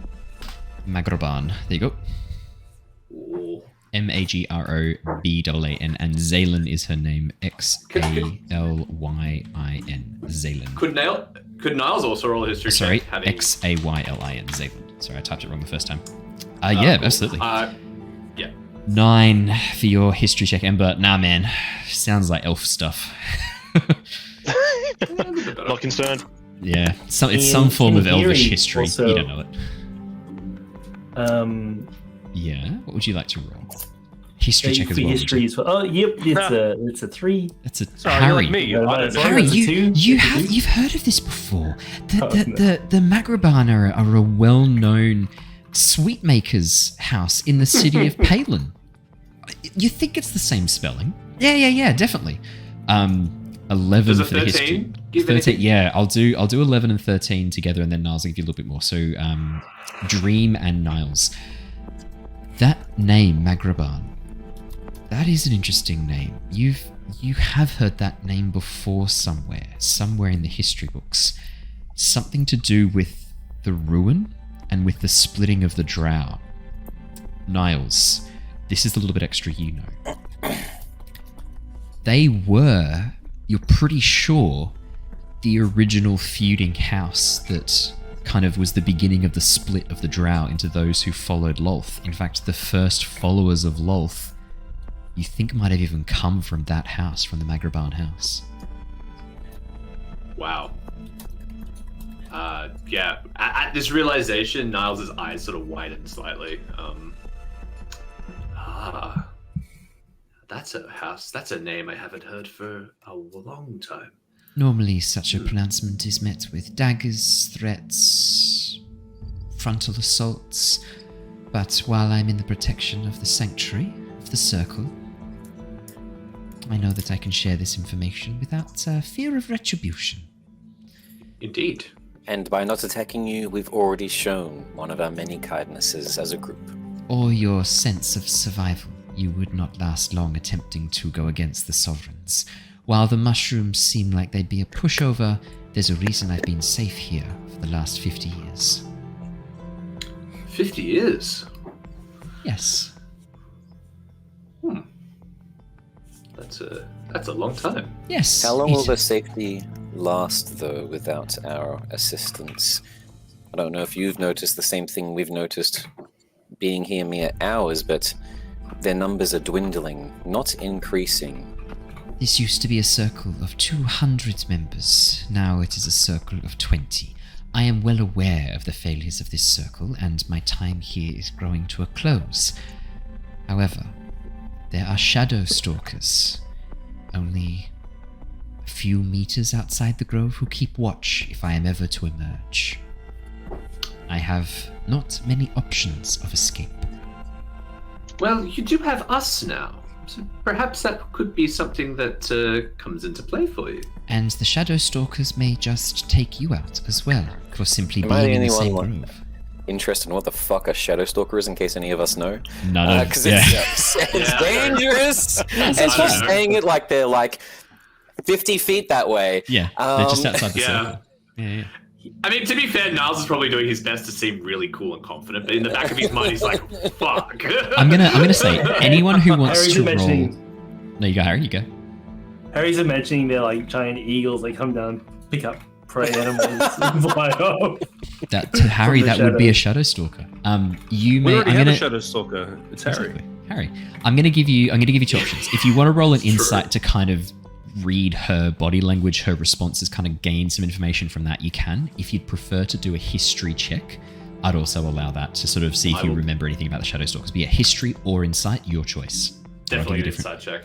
Yeah, I'll give you different information based on what she's saying. That's right. We'll do the the 3 roll's not from yet Dream ready. first, just because Dream.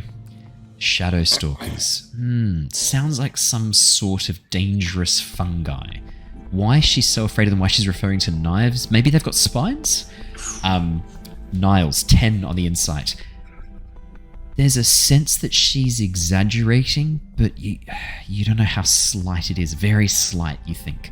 Harry on the 13. Yeah, the danger she's describing, she does seem afraid of it, though she throws aside the word Shadow Stalker quite flippantly. There's a tightening of the muscles around her face as she says it. There is a sense that perhaps they're not as close as she says, or that it's not a guaranteed thing, but it's not a lie, more an exaggeration. Ember, 21. She's terrified of these things. There's a sense that she has been hunted by them for a very long time. She doesn't really believe that they're just outside the circle waiting for her to take a step out. But her fear has grown over so many years that to her, it's now almost hard to imagine that they're not. This is a woman who has lit up the inside of her cave with crystals so that she's not immersed in darkness, who has picked a cave to live in with a balcony looking out where no one can sneak up behind her. This is someone who is scared of having her back exposed at all. Yep. This is You someone hear who that, has... Threign? There are some dangerous mushrooms that we can probably fight outside the city walls. See, the thing is, though, she said Shadow Stalkers. They sound boring, to be honest. Why don't they fight not in the shadows? Why don't they fight me right here, like, you know, like in the light? So this, like, At thing, that I moment, guess. Threign, a blade suddenly passes around the front of you, and you feel your throat open up as the blade draws across your neck, as the Shadow Stalker lurking behind you. No. None of that happens. None of that Harry, happens. hey! I was actually like, what is this, like, elf doing? I was The like end, about the ready end. to throw a fit. As No, you no, hear, like, as you but hear it's- in your ear the last words whispered in your ear, "You shouldn't have done fucked with the Shadow Stalker's son." No, you don't. None of that happens, obviously. I guess so. I just figured they sound very aggressive. Is that not the case, madame? You have no idea what I'm talking about, do you? The spiky carapace like a echidna. I guess their armor that they wear is somewhat spiky, often shrouded in shadows and darkness as they creep about. See, I know what I'm talking about. Yes, I mean, well, the Shadow Stalkers are the elite assassin force trained by the priestess of Loth herself. It takes 100 years of training to qualify as a Shadow Stalker. Wait, so they are not mushrooms, and I look at Dream. No, they are drow. But he just said they were mushrooms, did he not? Yes. No, Perhaps no. It's What a are you I think talking Dream about? was Dream was perhaps a misunderstanding. No, I said elf. I didn't say mushroom. Oh, As you think about it, Maybe Dream, you I go, "Oh, understand. you're thinking of Shadow Stalk. Shadow Stalk. Ah, you got it a bit mixed up. Yeah. You got it confused, Threign. It's okay. I know that you're busy with your push-ups. but does that change your mind, Threign? If they are elite assassins, could be a worthy adversary.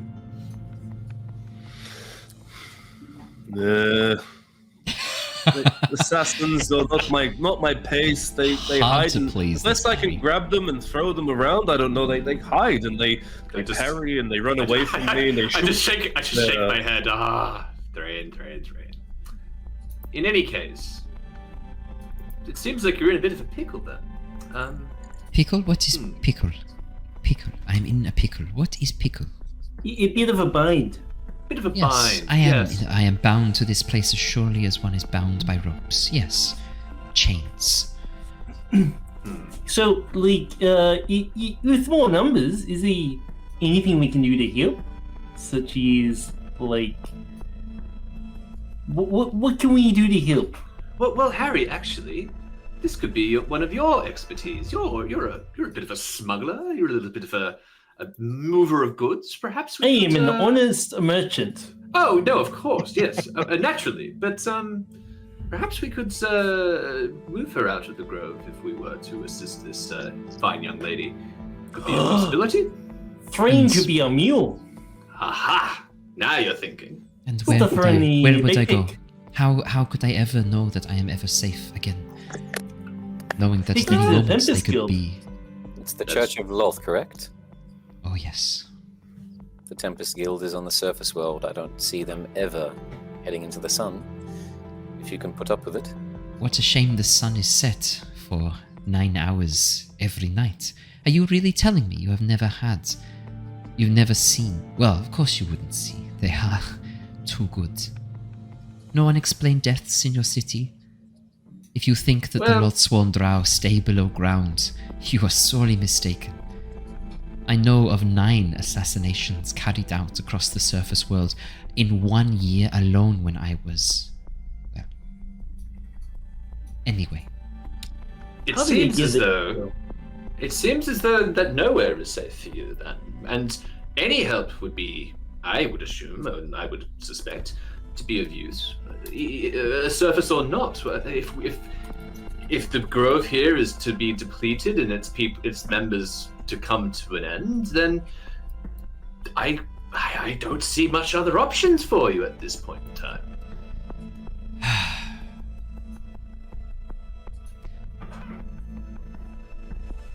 If this Tempest Guild is as powerful as you say they are, as the stories that I have heard would lead me to believe,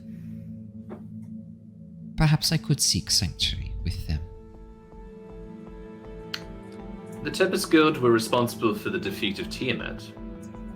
I believe that the Tempest Guild may still hold true in the defense of yourself against another potential threat.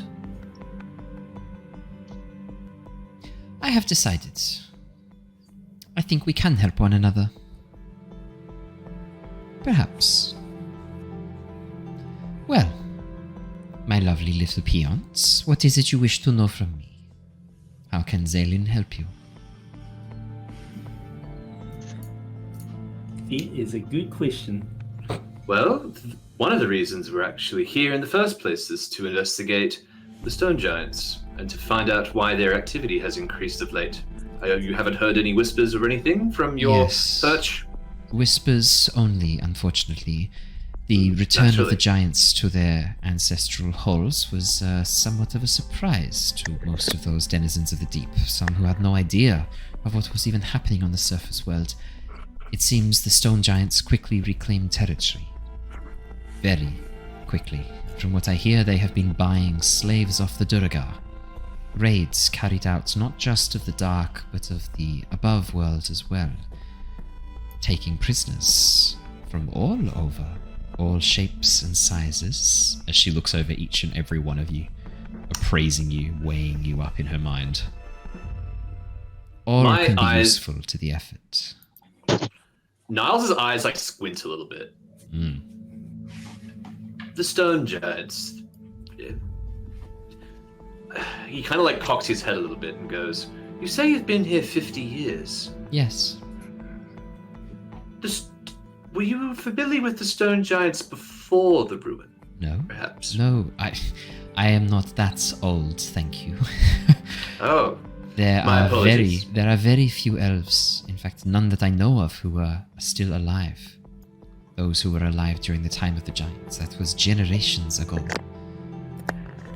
No, I have never seen a giant, I have only heard about them. if we're all going to be helping you, many of us aiding you, many of us putting our lives at risk, then obviously it would make sense that many of us should have a chance to ask questions. I agree. One question would not be an equal trade for the lives being put on the line. I would like to know, personally, the Lolth obviously having a connection with the Duergar through their slave trading. What do you know of one called the Obsidian Foot, a despot among their kind? She gives you an appraising look, feeling the emotion coming off Dream. Dream, what predominant emotion would you be feeling now? I imagine a cold rage. Wow. Okay. Coming off Dream in waves. We've got some personal lore dropping now. As she smiles and leans forward on the balcony and looks down. "'Tis dangerous game you hunt. Obsidian Foot is a devout follower of Ladurgar. Is that how you pronounce it? Ladurgar? Yeah. Ladurgar. And though you surface dwellers speak of the sealing of the betrayer gods generations ago, the walls weaken, cracks allow them to speak through. That gate that Tiamat tried to crawl her way through on the surface, cracks only a smidge tighter already exist here in the dark places of the world, the deep places. Your prey commands a small force, an army some would even refer to, but not a willing one. You see, many of the Obsidian Foot soldiers were once slaves that he has purchased, beaten down, turned to his will. Perhaps that could be useful information for you, Hunter? I think that's payment enough for myself, thank you. Dream. Well. Oh, you go. Yep. I'm sorry to cut into this conversation. I don't want to pry much, but I look around at everyone else. We all felt that hatred towards this person. Who is this to you, if you do not mind me asking? He was my first hoot. Nice. Hoot. As it starts to sort of repeat almost like a nervous tick. I go up. I kind of like read the room a little, and I go up to Dream and just like kind of like pat you on the back a bit and like look at Threign and go, perhaps this is a tricky question for Dream at this point. No, it's okay. Threign and Niles, you barely know who I am, all of you. I only just joined. We're fought together. We're friends now. Bonded for life, all of you. You're right, Threign.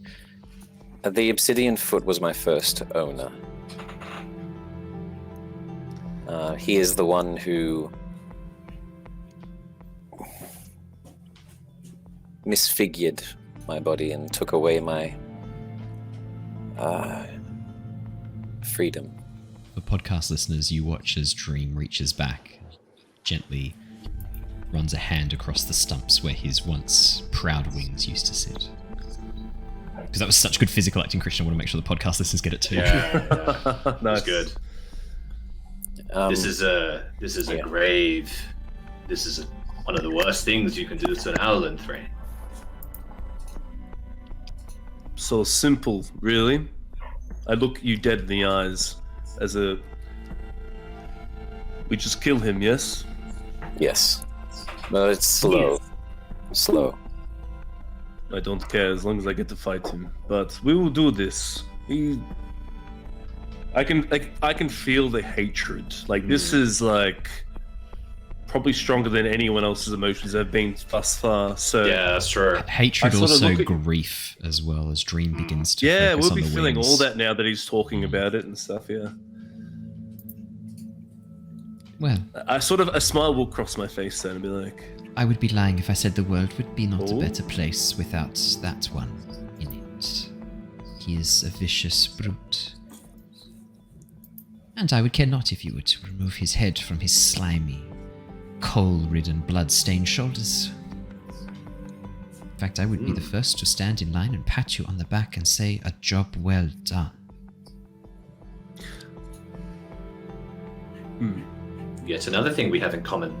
Indeed. You know he's half Darrow, right? No, judging by your expression, you did not. That is why his cruelty is unmatched. As she begins examining her fingernails. Cleaning. Well, Dream here has quite the experience dealing with Darrow. You should have seen him the other day. Well, actually, it wasn't that long ago. It was only a few hours ago, actually. Yeah, it's like 4 hours ago. Yeah. Dispatch to Darrow as quick as you can pull out your blade, which I'm assuming is quite You look fast. strong enough. I think you have a good chance if you can turn some of his protection against him. You might just succeed. Half Darrow. Okay. So neither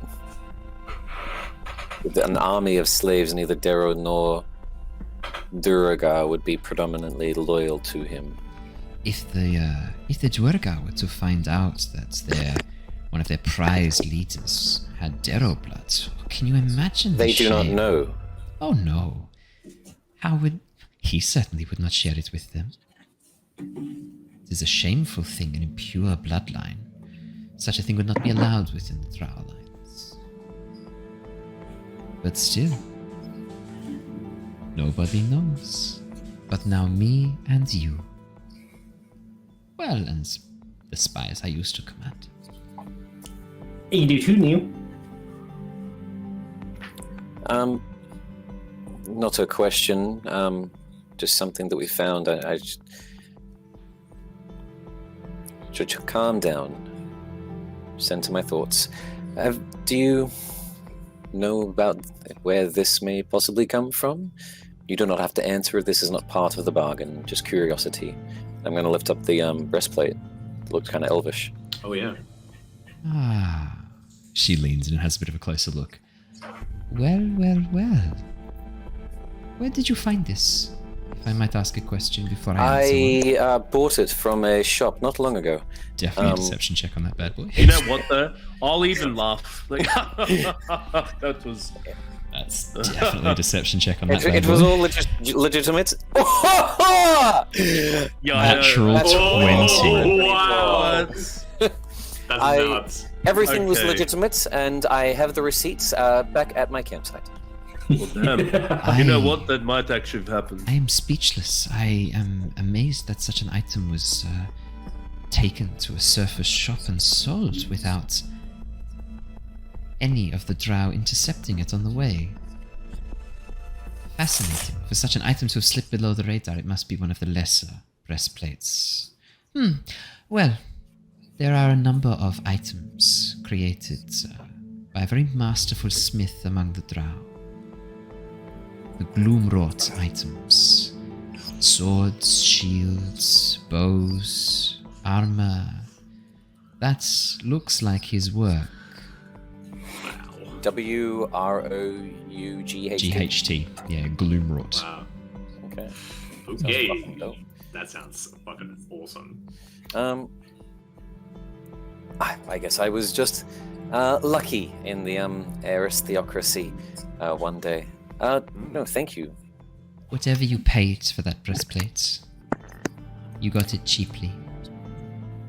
There may still yet be a price to pay if certain people were to see you wearing it. I would suggest you cover it up. Maybe hide it underneath a layer of cloth or fabric. You would not want to be wearing that proudly amongst any members of Lolth's daughters. Gloomrot was excommunicated after it was found his sympathies lay with Damia. Oh. All of his items were to be melted, destroyed, used to forge a statue of Lolth. The centerpiece, of course, being Gloomrot himself. The statue was melted on the top of his still screaming body. Wow. Well, Yeah. How enlightening. Just on to more pressing topics. You didn't happen to see the altercation with the so-called fish creatures beyond the outskirts of the camp, did you? We're actually on our way there to investigate, but thought that perhaps maybe you had seen anything? The mushroom folk were out on a scouting expedition. They were foolish enough to take one of the smaller ones, one of their little ones with them. I know of these creatures, these fish folk you speak of. They are paltry, lesser creatures. You have nothing to fear from them. If you are competent enough, that is. Excellent.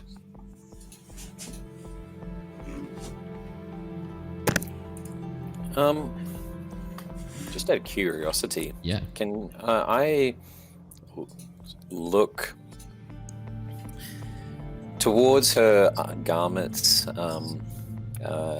thighs, and see if there are any concealed weapons? She said that she used to be an assassin. Ooh. But so far, all we've seen was her in sort of just basic cloths with insignias torn out. She looks very unarmed, but I feel like that's a lie. She does have the silver sword at her waist. Yeah, that's true. Long curved silver sword. Do you want to roll me a perception or investigation check? While that's happening, she turns towards probably Ember in this case. 5 dream. Nah, she's clean, man. She turns towards Ember, gives a bit of a look and goes, "The creature on your shoulder. What is it? I have not seen its like before." Oh, this is my companion Flicker. Then he can, run up over the shoulder. I'll reach my arm out and bring him up nice and close. The fire, it looks like it should be hot, but it sits on your shoulder without burning you. Does it create heat and flame? Well, he does run warm, but it's something that I'm quite used to. So I actually don't know. Oh, yeah, he probably would produce a bit of heat. So as I bring him closer, I'm not sure how she would react, but she's still up on the balcony. At no point has she approached you down the steps. So she's probably about 1.5 meters above you and 2 meters back from you this whole conversation. As she looks closely at Ember and Flicker, she sort of smiles, nods, but doesn't make any effort to move closer and goes, "The Kuatoa, fear fire. You could might have an advantage there. They are a mad race, but if you were to instill fear in them quickly with this fire beast, with this flame bird you have, you might be able to dispatch them rather quickly. The problem is when they can concentrate and focus. But the only thing with the fire making them scared that just means that the fight would not be as good as it could be. I don't think we need to do this. Threign, what if that makes the fight better? Like a cornered rat in the cage, it becomes more violent. Okay, I allow this. This could be interesting. Let's change it up, shall we?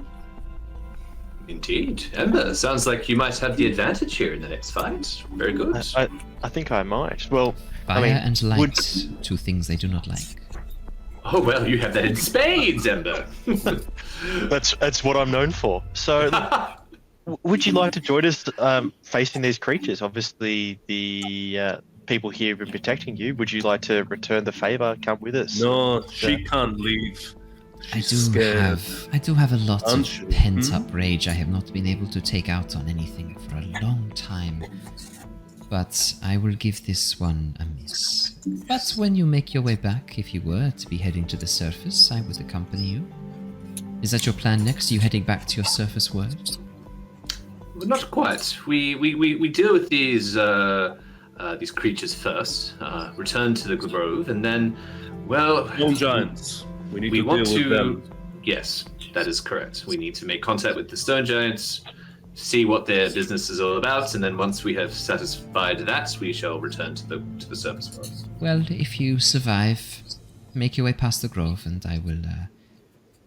I will take you to a cache I hid away long ago.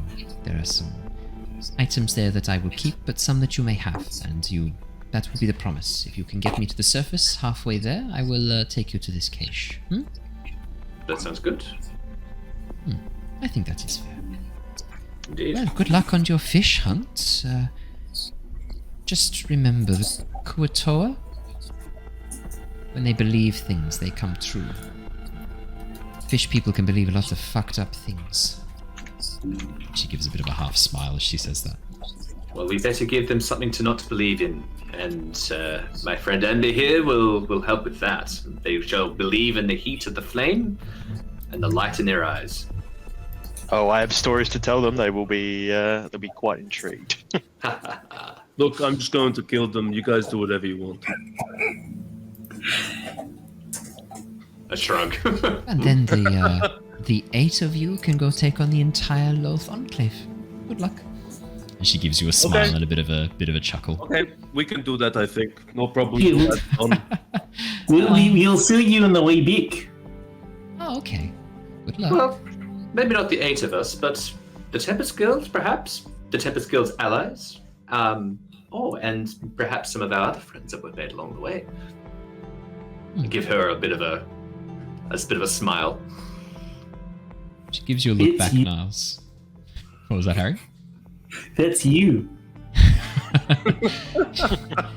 Gives you a look, nods, and then begins to back off back into her cave.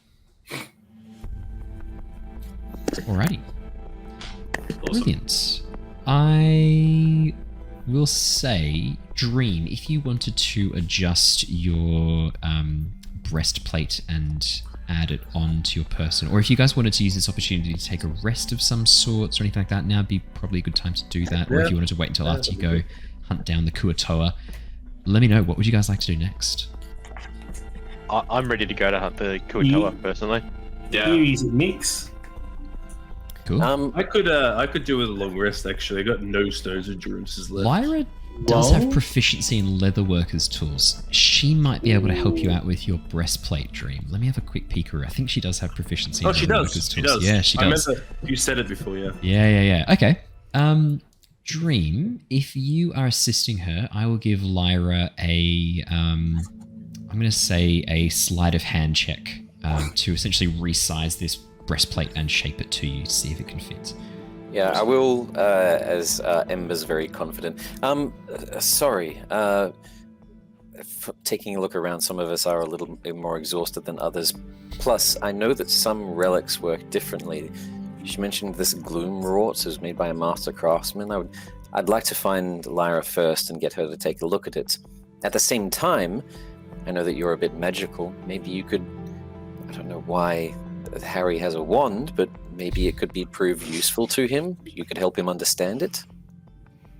Oh, we can have that. I've seen him using it just as like a back scratcher, and I don't think he actually comprehends it yet. You watch as Harry's currently cleaning gunk from between his like rabbit feet. Yeah, he's like, He's like, this is really good for my ears. the glass vial in the very middle, like really is good to like, get like almost like a Q-tip. Harry, be careful with that. You don't know where it's been. I've seen advertisements on the surface world. Q-tips aren't meant for cleaning ears. It's true. You push down too hard and no. What's a Q-tip? That's, Ember, does that sound acceptable? That does. So I'd walk over to Harry and be like, Harry, can I examine your wand? Wow. Yeah, by all means, go ahead. Yeah, grab the shaft no. as he passes it over. This is I'm just muting myself. So forward. Do you, Ember? Do you have the spell Identify or Detect Magic? Ooh, I can do Detect Magic as part of my Firbolg. If you would like to do Detect Magic, you can. Otherwise, if you wanted to do an Arcana check, you can kind of use your understanding of magic to investigate these items and see if you can figure out what they are. Look, I'll try the Arcana check. I've got a +4 to that, so we'll see how we go. Bad. He's an Arcanic Druid. The 7 is not great though. Ember, this is a wand. It's probably magical.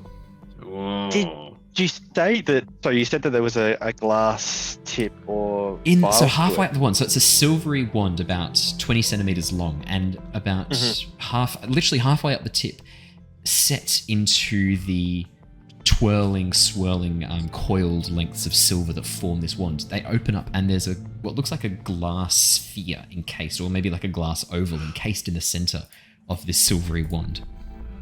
So because I come from an area where we specialize in Yes, glass you do and specialize in blowing, glass blowing. Yes, I remember this. So this was a fun realization nice. that the wildfire druids, the circle of fire druids, specialize in glass blowing as well. Because we're like, what would they be good at? Would they be really good at glass blowing? I imagine. Oh, yeah.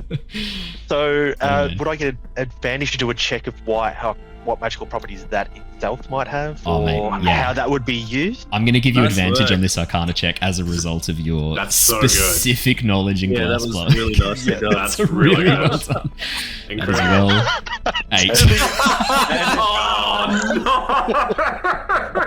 The glass is just completely covered with earwax. Yeah. As you He's in Harry's ear. He's like, As you scrape away the tufts of fur and earwax on the outside of this wand and try and have a closer look, Ember, you're not sure this glass was even blown. In fact, as you look at it, at first it looks like this is a single solid piece of glass, but as you look closer, it almost looks like it could be hollow. But then when you tap it, it sounds full. This thing's freaking you out, man. This is weird. This is unnatural glass. Dave. Can Harry try an Arcana check? He didn't try one last session. Yeah, go on. Yeah, with a -1. Yeah, go on. yeah, no, man. Natural 1. Oh. Natural 1. It's a No. 6. It's worse. Harry, as you look at the Sorry, wand, this isn't a wand. Everyone's getting really obsessed about this. It's a perfect back scratcher / ear cleaner for you. Yeah, the crystal could be sold for something, but it's just a stick, mate. It's flared in the center for your ear cleaning pleasure. Yeah, in that way, like if you turn around and you won't drop it because the crystal hit your hand. Exactly. It's a depth gauge to help you know.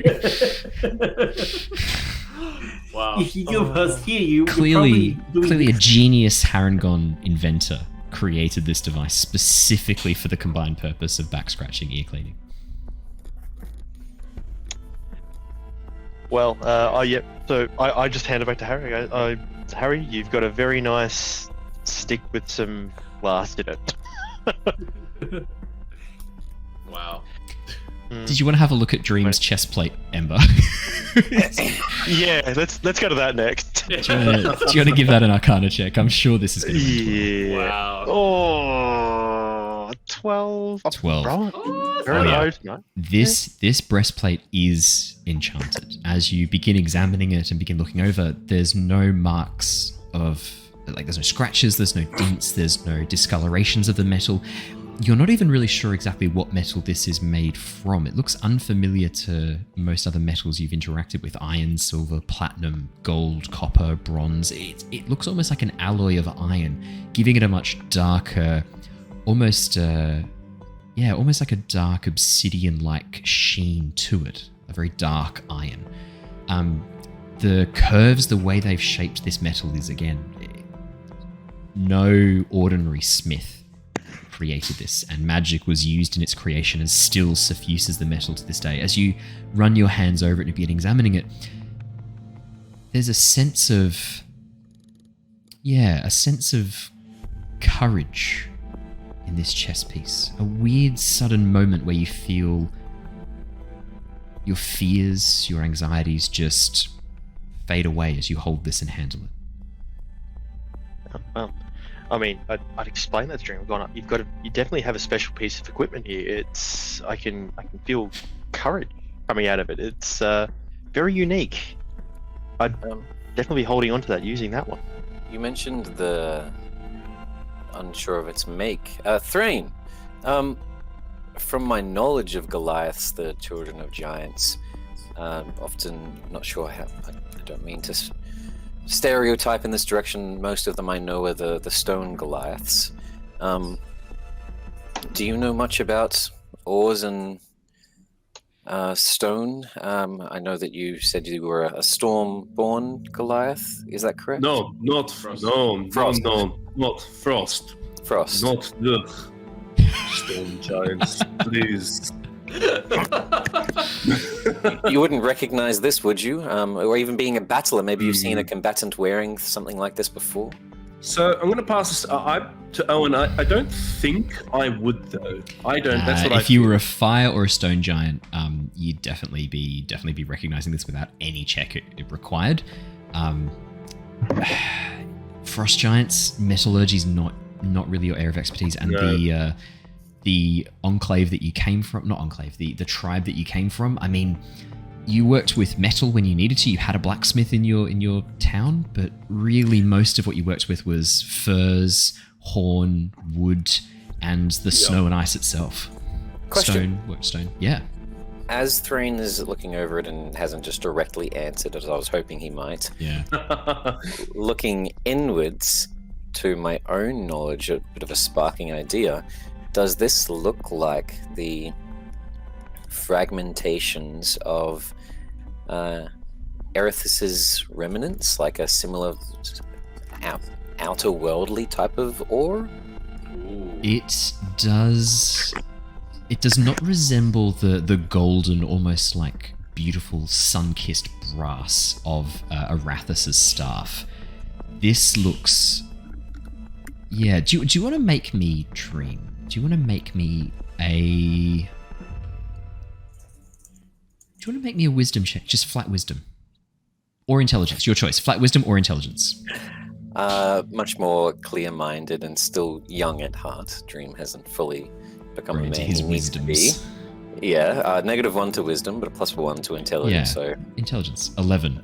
11. Dream, you have heard stories of sky iron. Emerging from the stars, falling to earth, chunks of rock that when broken open and refined can give minerals, sometimes usable minerals that can be smelted and alloyed to create new types of metals, with sometimes special properties, sometimes stronger properties. This doesn't seem to resemble star iron or sky iron. This seems like something else. As you have that revelation, I'm going to hold it and go, what is this? This is stone. I just throw it away. No! Sure, and pick it up. Fuck, no, please. It is not dinted or scratched at all. In fact, it's not even dirty from being dropped on the ground. It's just pebble. Don't worry, nothing to stone giants. I'm still boiling about that. Okay, well, I'm going to try to find, as I guess it, from the sound of it, before I walk off to find Lyra, from what we've discussed then in that case, does it sound like we're going to be staying for at least a sleep here and head off in the next waking? I think that must be wise. I think we've all been on the march for a little while. It's hard to gauge time here. Actually, that's a good point. I do feel quite weary. I myself could press on, but I do believe my companions here might need a bit of a rest. I will advise you, hours travel by without you even knowing, and without even realizing it, you've stayed awake for a day or two, and then you feel the exhaustion begin to hit you. Of course. I think yes. I think we should probably stay within the confines of the grove here, rest up a little bit, and once we're all fresh and able, we should continue on our way and encounter these beasts. Perfect. These Croatoa, I believe. Croatoa. That's a link Krakatoa. to... Well, and nice. the Croatoans were Native Americans who lived near the there you lost go. colony of Roanoke as well. They were the ones we think... Krakatoa is also a Krakatoa's the volcano. exploding volcano. Kuatoa are the fish people whose belief can create monstrous There you go. entities from the deeps. We're going to combine Nice. all of it for a volcano that a bunch of Native American fish people are built around. Yeah, I love exactly. it. That, I think, is a really good place to wrap up for tonight so that we don't get too far right. ahead without Lyra. Plus, I think it would be useful for Lyra to help Dream with the breastplate directly rather than have me do those roles behind the scenes. I think it'd be better to have Lyra do that. And Ali will have ideas on how to do it, so I think we'll let Ali do that one. So that... Yeah, good one. I think that'll be all from us here tonight. Thank you so much for joining us, everybody. For those of you watching on Twitch, don't go anywhere. We're going to go raid Fantasy Forge, another one of our favorite channels to raid on a Wednesday night. If you're watching on YouTube or on the podcast, listening on the podcast, thank you so much for listening to it recorded. Make sure if you're on YouTube, you hit that subscribe button. We only need 20 more legends to hit the subscribe button, and then we are boom, boom, boom, full Nearly there. YouTube partners. Nearly there, I know. Crazy journey. So close. If you're listening on the podcast, then whatever equivalent of that there is, a follow, a star review, whatever you like. And remember, if you do get a chance to send me through a message or a comment about what you think would be worth the channel membership for YouTube, let me know. I'd love to hear your thoughts on that. But from all of us here tonight, thank you so much. Stay safe, stay well, and we will see you all again next time. Until then, everybody, goodbye. Goodbye. Good night. Bye, guys. Bye. Hey, everyone.